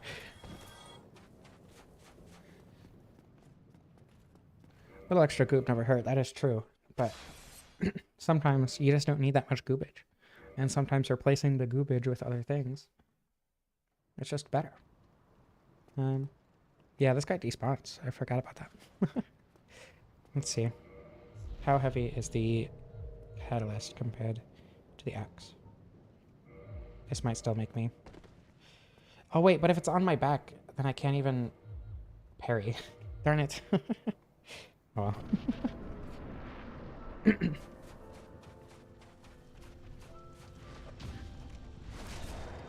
Ooh, good damage.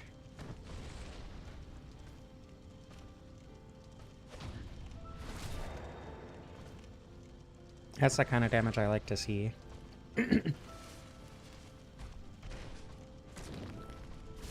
Oh. No. No. I got fast slashed 4 times in a row. Gwyn is full goob.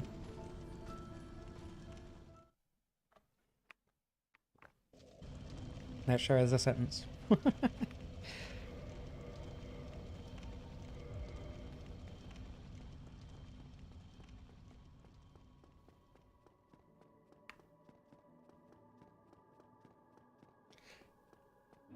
I don't understand why my throat goes scratchy so often. I think I have a post-nasal drip, because it used to not happen very often. But now it does, and it's really frustrating. And I don't know how to make it stop.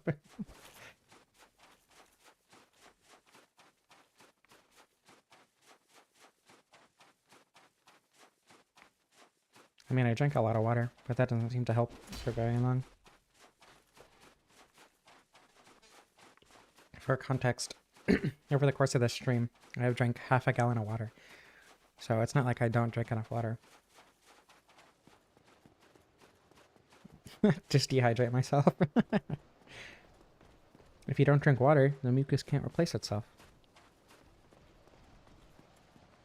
Therefore, no phlegm.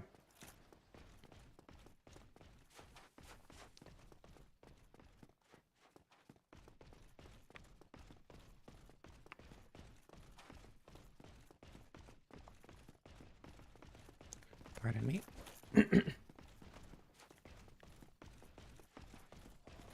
Yeah.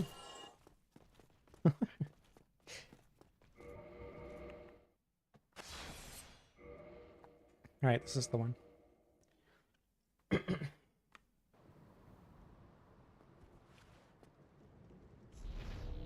I swear it. This will be the one where I defeat Gwyn.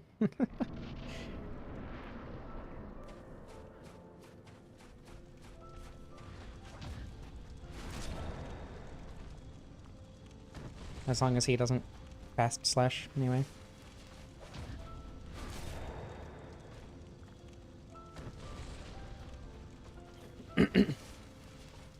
So far, so good. One more.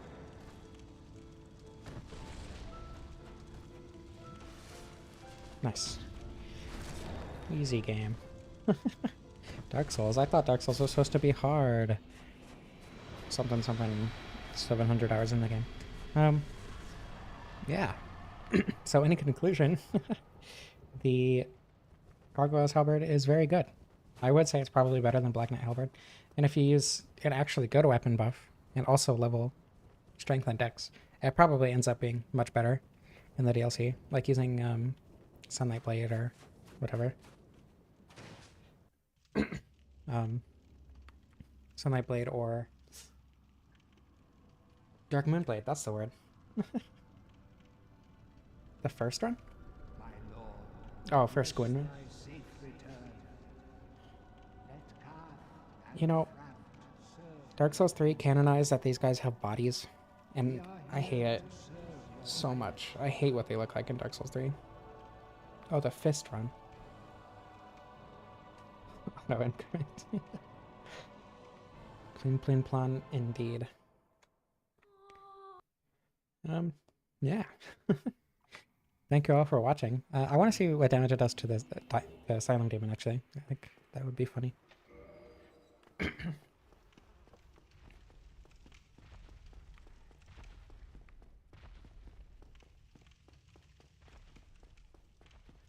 Just, a gargoyle flies down from the church, or the parish church, to beat up the Asylum Demon. Excuse me.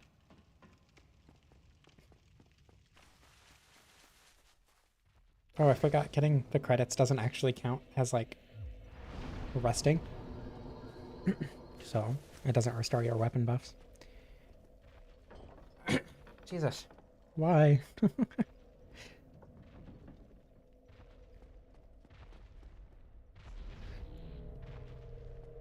3.5 hours in, and I'm only just now fighting the Asylum Demon. I must be really bad at this game. That's a good amount of damage. I like that. Alright. Anyway, now thank you for watching. I hope you all enjoyed. This was a fun stream. I really like this weapon. I'll be using it casually more often, I think. Hope you enjoyed. I love you all, and I don't know how to end this.